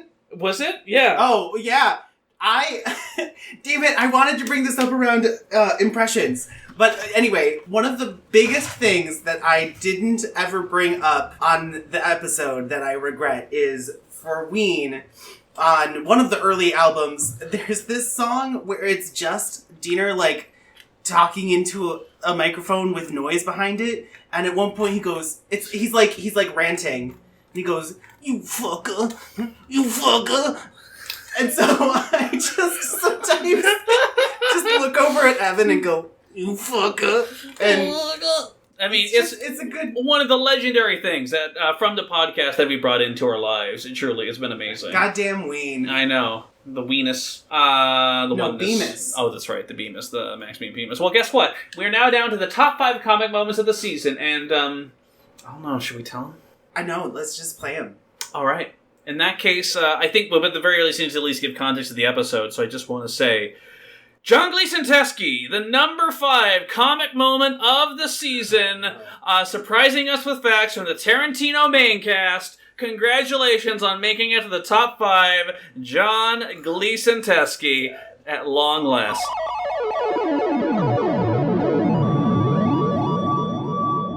Or the Fool for Love by Sandy Rogers. Jesus Christ, that's the kind of country that just like scrapes my ears. Well, it's fine. It's fine. And it's bad. Well, when you know it's a song about a brother and sister fucking, cause it's about to play.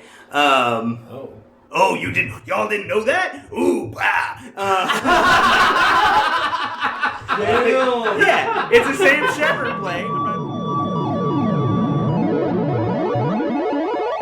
I really wish y'all saw the video feed because Teske's in-studio reaction to that was like, why are we listening to this? One of the many just noises that you produce that is just incredible and needs to be an animated character somehow. But yeah, incredible work, I want to say. Thank you. Yeah. I mean, it made the top 5 of the clips we pulled. Thank you for gracing us. I'm just happy to be in such illustrious company as what I assume to be Evan and Taran. Yeah. Why would you assume we're not? Are we fakes? Oh, yeah. Actually, we're Rakshasas. We've been pretending this whole time. What? Rakshasas? Rakshasa? Yeah, they're like a Indian shape-shifting spirit. I don't know how I missed that reference. Yeah, come on. Yeah, get with it. Jeez. Yeah. Get jiggy with it. If you click on the hyperlink in the comments below, learn more about Rakshasas. It's in the show notes. Yeah. It's in the show notes. Just for live stream subscribers. Yeah. Well, listen, congratulations. That's great. Fantastic. We're going to move along. Sam Thomas. Sam Thomas and me.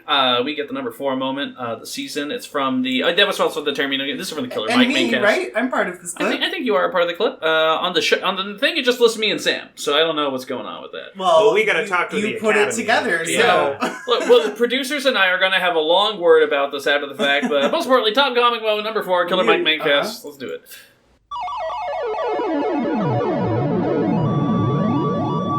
Very special. This was like thinking about ranking all of this in general, especially the RTJ albums, was like thinking about ranking your children. I would put that. It's like it's so hard, but exciting. Samantha, Clevin. It's pretty easy to rank my children. It's pretty. And don't forget. So y'all, the name that every woman in an LP song has. Yeah. Yes.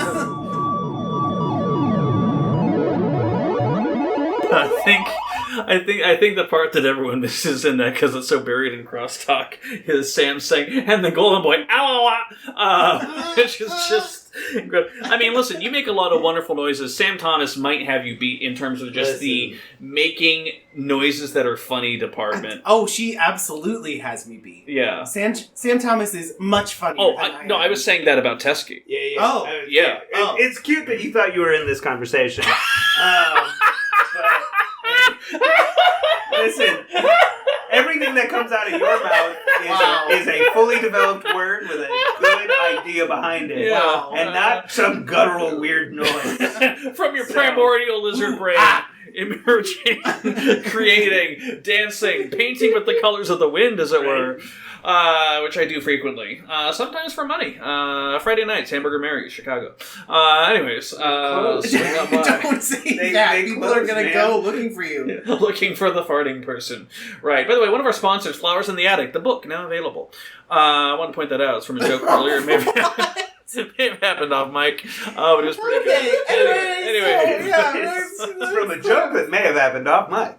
You all get it. You know the great part about inside jokes is when you're outside of the joke and you don't get it. No, remember the time I sent you that article talking about family speak, about like how especially in quarantine we're like in this universe where like we just kind of create our own language and you develop in-jokes. a shorthand, in-joke lexicon with the people that you spend the most time with. Yes. Yeah. What are some of your in-jokes that you have with your beautiful wife, Sydney?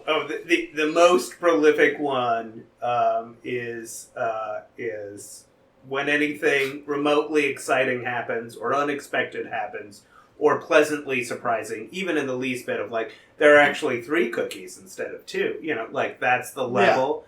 Yeah. Sydney does a Katie from Letterkenny doing an impression of a man in a porn impression where she just goes, "Oh, fuck."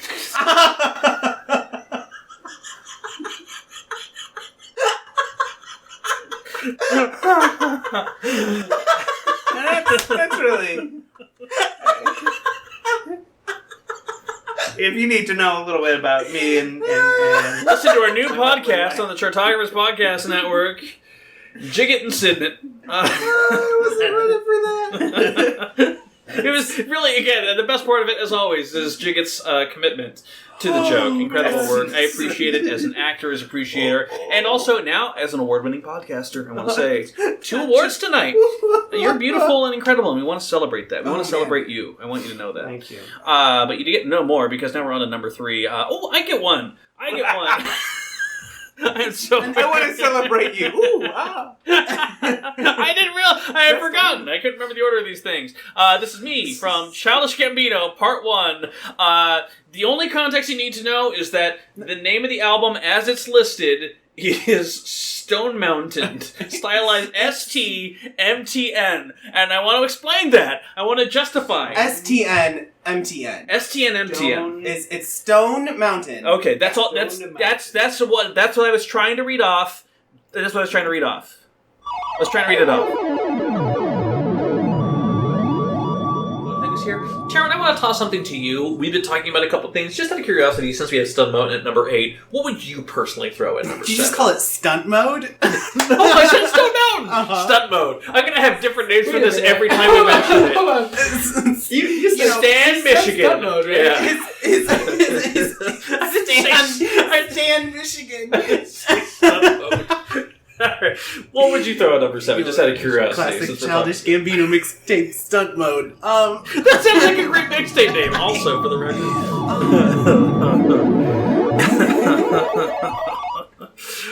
Listen, the beauty of Childish Gambino is that if there were 2 it was a joint project of Stan, Michigan, and Stunt Mode, I would listen to that. I know. Oh, completely. His cross-album collaboration with Sufjan. I can see it happening.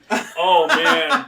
Man, we were in the record store the other day. Whatever Sufjan's earlier this year Cynthia album that came out, or late last year, I can't remember. It was last year. Oh, yeah. The Reckless Records in Chicago over-ordered on that vinyl. It had like 9 of them.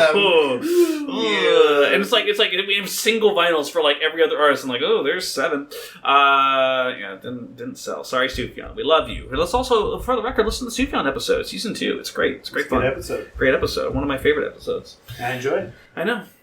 I have many favorite episodes. Stunt mode. Engaging stunt mode. I think it'd be a great mixtape. I could see. I can see not why Fetty Wap the doing words it. Came out of your mouth. They were just hilariously wrong. Fetty Wap arrested today on federal drug trafficking charges. Fetty Wap. Is that a real thing? Listen.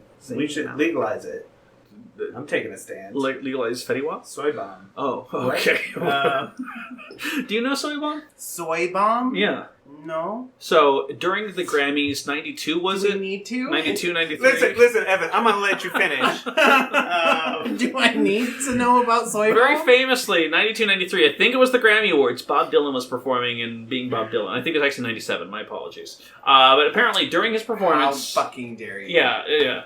During his performance, he was strumming Bob Dylan groaning into the mic as he always does, and then a guy, a stage crasher, jumps on stage and is doing this. He's just waving around, being all Kermit, leaving a scene very excitedly. And just for whatever reason, on the t-shirt that he's wearing, white shirt with big black lettering, Soy Bomb. I'm sure there's a reason behind it, but I never got out there. But Soy Bomb... Do you know that soy in Spanish means I am? Yes, I don't think What's bomb in Spanish? I mean bomba. Okay. But it's not, it wasn't Soy Bomba. No. Right. It's a performance art piece. It's Soy Bomb. Like he was the soy bomb. Well, there's a deep history. Because he only eats tofu, or I think it had. No, I can't even get into it. There is a whole manifesto behind the act that no one cares about, which is going to be explained in John Gleason Teske's new 3-part podcast, Muy Soy Bomb. Muy Soy Bomb, which is a mini-series on Grumbles and Mumbles or whatever. Yes, exactly. It's part of the Chartographers podcast Speaking of Grumbles and Mumbles, the number 2 comedic moment on our countdown. Countdown is it's you, me, and Nico. Oh, good. From the Modest Mouse episode. We nominated the fuck out of this episode. It was again tied with Tarantino for the most nominations. Lovely episode. I don't remember what this is genuinely, but we're gonna get. Let's find out. Exactly. Number 2. Here we go.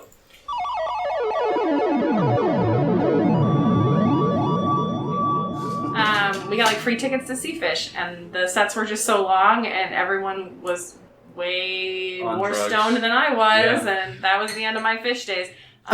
Same with Dave Matthews. Anyway, and I know there's certain people who just clicked off the world when I just poo-pooed on that. But yeah, no, Baron Von Bullshit has it's a nice collection of songs. It's fun. Has some good sound clips on it. I'm talking Dave right Matthews over it. Bane all of a sudden. First report. What do you see, sir? I just lean into it. Lean into it. The stair has better lumbar support. Slightly Sean Connery. That's funny. It's amazing. I really didn't remember what that clip was until it started playing. That's because it is entirely nonsensical. It kept going and it kept the swirling downwards. It continued to every layer just made it more and more non-topical. It's like a sexual Rubik's Cube. You don't know what's going to come out. It was not sexual. No. I'm just saying, like a sexual Rubik's Everything involving Dave Matthews is a little bit sexual. Didn't you all lose your virginity to Dave Matthews Band? No. Oh, okay. Then. No. That was just me then. Yeah. Coming during Ants Marching, I know. Anyway, great times. I was about to ask John Gleason Teske what song he lost his virginity to, but I didn't feel like doing that because I feel like that'd be rude to our guest. But saying the intention out loud isn't? Yeah. I believe it was a Dan Martin recommended Velvet Underground song, actually. Okay.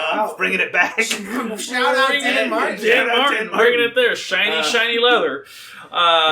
Great times. Great oldies.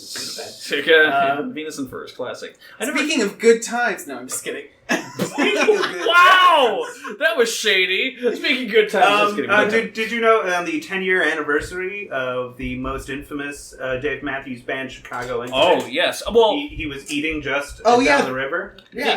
And also, for the record, some listeners to the podcast may not know the story, so I'd insist you tell it. Oh, when you're on a tour bus, sometimes y'all got shit, right? It's a fact. It's a fact of life, right? And when you're on a Greyhound, when you're on those, there's a toilet, but what goes into the toilet goes into a tank, right? Mm-hmm. And sometimes when you're on long journeys, you have to empty that tank somewhere. The Dave Matthews Band tour bus decided to empty that into an equally shit-filled body of water, the Chicago River. Mm-hmm. Which, Chicago. You can't blame them for that. Sometimes the river just turns green, annually. Green with vomit from all the people. Anyway. They know where vomit comes from. It's not squirrel vomit, let's clarify. No, and then on Squirrel St. Vomit, Patty's new Day, podcast. From the Chartographers Network. Squirrel vomit. Anyway, so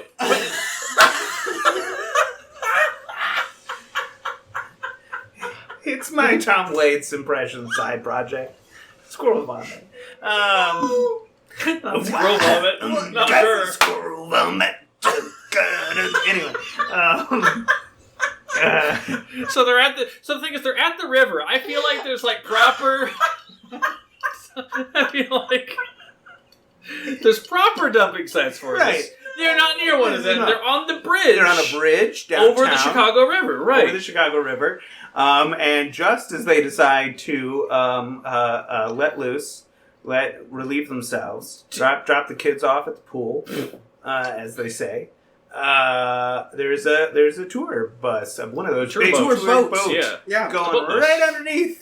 Right underneath! And I'm sure imaginative listeners can figure out what happened next. But it's an incident they have not lived down and are still... And 10 years after that, Dave Matthews and the Dave Matthews family, the Matthews family... Yes. This is Dave Matthews. Yeah. And their son, Clevin. Little Clevin Dave Matthews.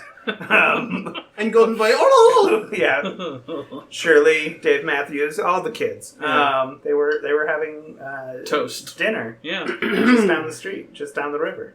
On their 10-year anniversary. The craziest part about that to me is like there are restaurants with like open patios on the riverfront. Yeah. Like always. So like there's so many reasons that was a terrible idea. Yes. But the fact that the timing of it worked out in that way. Just the It's like the opening of Magnolia. It's the beautiful unfolding of like a tour bus unloaded shit on a river in downtown Chicago. That's funny. A tour bus unloaded shit in a river on top of a boat.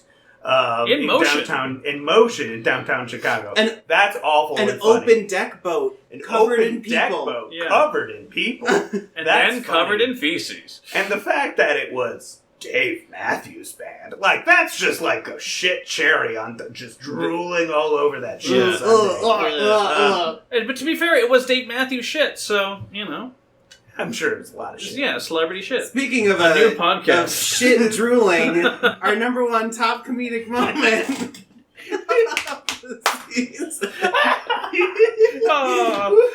know, like, every time I think this is going to be such a dignified affair, and it somehow gets even less dignified.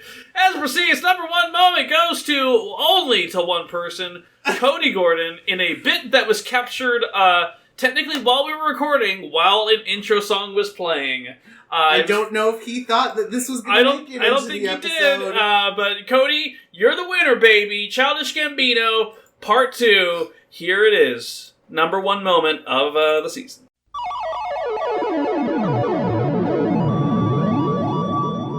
Let's figure that out. Probably, I mean, if you're there for the first half of the day, take half the day snappers are up. Oh, it's the goodie. Is what? We're recording? Yeah. I mean, I'm gonna cut all this out. Okay. Everything you say is on record. Oh, okay. Say your most controversial opinions right now about politics. Epstein is still alive. He just had. Is that too far? Is that too far? I'm sorry. Hello, everybody. You're listening to the Chartographer. Truly incredible work. I feel like we're doing him a little dirty there, but I'm not sorry. I know. That's kind of tradition for our best comic moment. It's so funny. I was going to say, there is definitely points in that clip which you cut where you said you were not going to play this. And that's what makes it all the funnier, violating people's trust. Wow. In fact, let's call Cody. We're calling him? Why not? So we don't blindside him when this airs? He may not pick up. True. Hi, Cody, are you there? Yes. Hey, I just wanted to let you know it's me and Taran and special guest host John Gleason Teske. I just want to let you know you won a Chartie. I won a what? You won a Chartie Award for being on our podcast. Am I being recorded right now? Maybe. Oh, fuck you. We're going to cut it out. We love you. Your opinions about Jeffrey Epstein have been shared with the world. But you're an damn it! But you're incredible, and we love you, and you just won the best comic moment of the season. Do you have anyone to thank?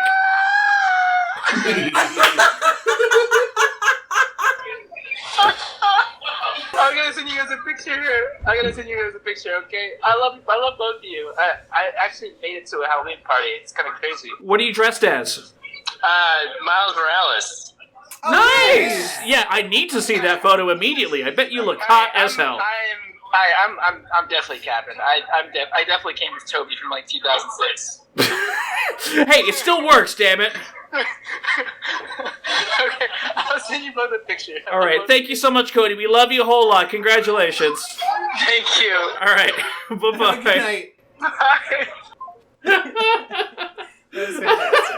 It's great when you just call people. It really is. I recommend it. No one does that anymore. It's fantastic. But, it's been a fantastic overview, a fantastic season. I love that we took risks, that we did an episode on Bibio, and we did stuff on Yona Lee, and we did a fucking Ween episode. We did Brown Eyed Girls. Yeah. And we had another celebrity encounter this year, too, when we did our LP episode. Oh, yeah. He retweeted us. Yeah, he responded. Actually, he replied on Twitter. And said, thanks for this, guys. Yeah. And we were like, what? Oh, my God. Yeah, he drove listeners to the fucking podcast because he's fucking LP, and he did that, and it was really incredible. So there is a small chance he actually listened to our LP episode, which kind of blows my mind. Yeah, like, I think when I showed you the tweet, you were like, this is even bigger than when we met Iron and Wine, because, I mean, he's a bigger star. Yeah, and, I'm so happy for him. And also, again, I just say that every single year, nothing, honestly, I think I'm excited for every episode we record, but I'm always especially excited for the Charties, because it means more time to spend with John Gleason Teske. It really is. He's a superstar. He's amazing. I love him dearly. And now, officially, he's basically our peer. Because not only is he a Chartographer's All-Star, but he is also a winner of Charties right now. So he's basically us. He's basically us, just on fewer episodes. Yeah. You could take over for me one of these episodes, in fact. It could be a break. Nah. Okay. I tried. Important part of the formula. No, listen. When you listen, and I've said this every year, when we do the 4 non-blondes, yes, it's still coming.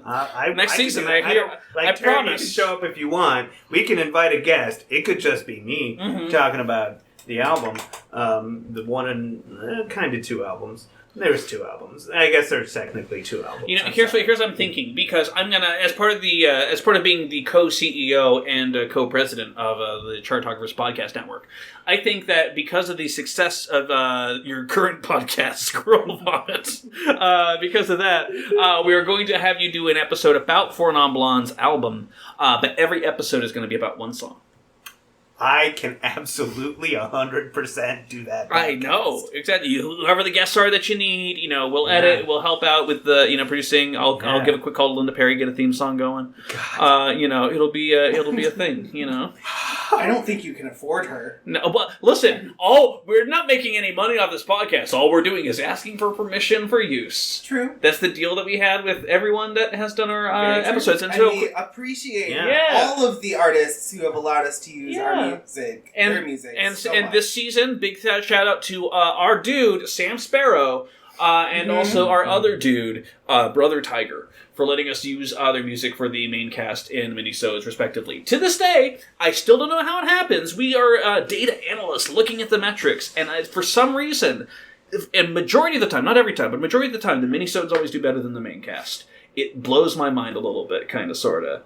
But as Sarah Gentile said, sometimes she just likes to have the minisodes on just because, we get to hear friends talking. Mm-hmm. It's less of a commitment. Yes, fully. I feel like you can feel like you get more out of it while knowing less about the artist. Mm-hmm. Right. Yeah, exactly. And it's the place where you're gonna get the huh? Mm-hmm. What? I didn't know that. Like Tim Allen. That's in the minisodes. When we get into the fun facts, right? Yeah. The who? Oh, did you know that this person actually was dating that Sam Beam Sam Beam's my, this person actually... John Gleason Teske knows one celebrity, damn it, and it is Sam Beam. Sam Beam actually sampled Funkadelic and Parliament or whatever. Like, that's where we get into the, Parliament actually sampled Sam Beam on the nitty-gritty. That's where we get that. So it's always, there was definitely, at the beginning of my 1.5 was just mini-sodes at 1.5. And that was a mistake. But boy, you learned a lot. It's like when they jack you into the Matrix and it's just a plug in the back of your head. It's just overwhelming. Of some facts... It's like when the Ancient One untapped Stephen Strange's mind and showed him all the parallel universes. Yep. That's what this podcast does to you. It sends you on a psychedelic trip through time. You know when the acid starts kicking in when you're like about 16 feet into the Museum of Modern Art, you know what I'm saying, scroll vomit. Yeah, I get it. Yeah. That's kind of what it feels like. Yeah, great. A good trip or a bad trip. Every Charties is a gamble that you're taking with your ears. And quite frankly, we would like to thank our sponsor, Gambler, for all your gambling needs. Make sure you enter in the Chartographers at checkout, and you'll get 500 credits. Sponsor Ganondorf? Gambler does sound like a That's no links allowed in our casino. That's the Pokemon I am. Oh. Gambler. Okay. Wasn't that a bonus stage on Star Fox when you got to fire at a giant slot machine and you tried to defeat it? Yeah. Do a barrel roll. Yeah. We are like hitting that slot millennial demographic. That slot millennial demographic. That's what we're aiming for every single. That's always what we're aiming for. Hey. Because we give major slut vibes. We do give major slut vibes. It was really fun when my parents were in town this weekend, and I got to explain to them what a twink was.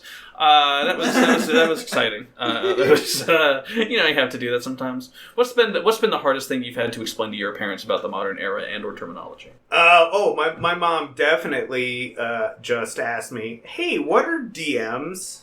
Oh, okay, that's a valid question. It was valid. But she was watching The Bachelorette she was texting her similarly aged friend, and they were like, "What are DMs? Is it a dating thing? Is it sexual?" And I'm like, "It's not necessarily a dating thing. Why are you talking about it?" "Well, they're talking about it on The Bachelorette. This is all over text messages." I go, "Well, anyone is sliding into DMs, then yes, it does have a certain connotation of sexuality to it." That was my most recent thing. My favorite conversation about sticky matters is me coming home one night and my mom going, Are you drunk?" And I went, "Do you want to have this conversation?" And she goes, "Have a good night." And she walks away. And that was my favorite interaction with my mom. How old were you when that interaction happened? Oh, I think I was 19. Okay. I was not legal, but not living in her house full time. Yeah, and you're 22 now, so this wasn't too I am long 22 ago. now. Exactly. Yeah. I'm not sure if you hear the twink vibes coming off of John Gleason Teske. Listen, I get the virgins, I put them in the bathtub, and then I bathe in their blood, and I've stayed 22 for the last 16 years. Thank you so much, everybody, for Hostel Part 2, now streaming. To the Third Biennial Chartie Awards.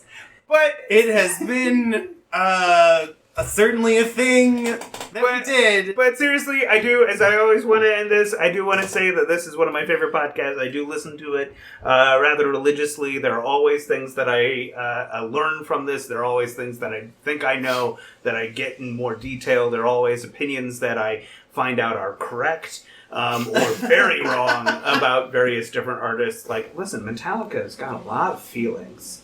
And they're not just like, I'm angry because my daddy didn't love me. But I understood a lot more about Metallica. James Hetfield is not in the studio, I want to clarify. But and there's always bands that Evan calls me out of listen, I'm looking on my Spotify, you're listening to some Yona Lee, aren't you? And I'm like, yes, it's because I'm listening to your podcast, and that's why I'm getting there. I always learn things. I always grow. I always get more entertained. I'm so glad that you got the glow up. I'm so glad that we got this gorgeous venue with all of these beautiful celebrity guests and Sam. Right there. I see you, Sam. But I do like the glitter in his beard this year. I thought that was a beautiful, nice, beautiful touch. Little queer touch, yeah. Well, I don't know if he put that there, but he hugged Sam Sparrow. Yes, and it just rubbed off on him. Exactly. And he previously hugged John Gleason Teske, so it was really it was contact tracing via glitter. Right. Which, by the way, a new podcast coming to the Chartographers Podcast Network. It's fantastic. Anyway, thank you so much for listening, everybody. Truly, I do mean it. And Teske, thank you for all your kind words. I truly don't want to repeat myself, but if you could leave that in a review, that would just help us out so much. It really would. Thank you so much, Taran. As always, thank you for going on this wild journey. Best shade. Truly mean it. No, I had a great time tonight. Yeah, Absolutely. exactly. Thank you for putting all the work in to make this happen. It's a really fun listening experience. Yeah. If I do say so myself. And truly, and I'm actually not... Talks every day. And I'm not joking here. Every person who's listened to us, especially up to this point, dear fucking God. But truly, everyone who does listen to us and continues to listen to us and support us, some of you reach out. Sometimes they're friends that we know, and a lot of times it's people that I've never met in my entire life, and it makes a huge deal, and I appreciate you. You keep us alive. You've kept us alive for 50 episodes through 63 artists, basically. And shout out to the people who are like, hey, you guys stopped posting. What's happening? Yeah. And we were like, life is happening. Yeah. Sorry. Yeah, exactly. But thank you for keeping up with us, and hopefully you'll keep it with us in a future season. That is that we have a list. We always have a list. But thank you for listening. Keep on listening, because you know that we'll be. Have a good one, everybody! Goodbye! Woo! Woo, Shelby! Thank you for listening to the Third Annual Chartie Awards. See you next year.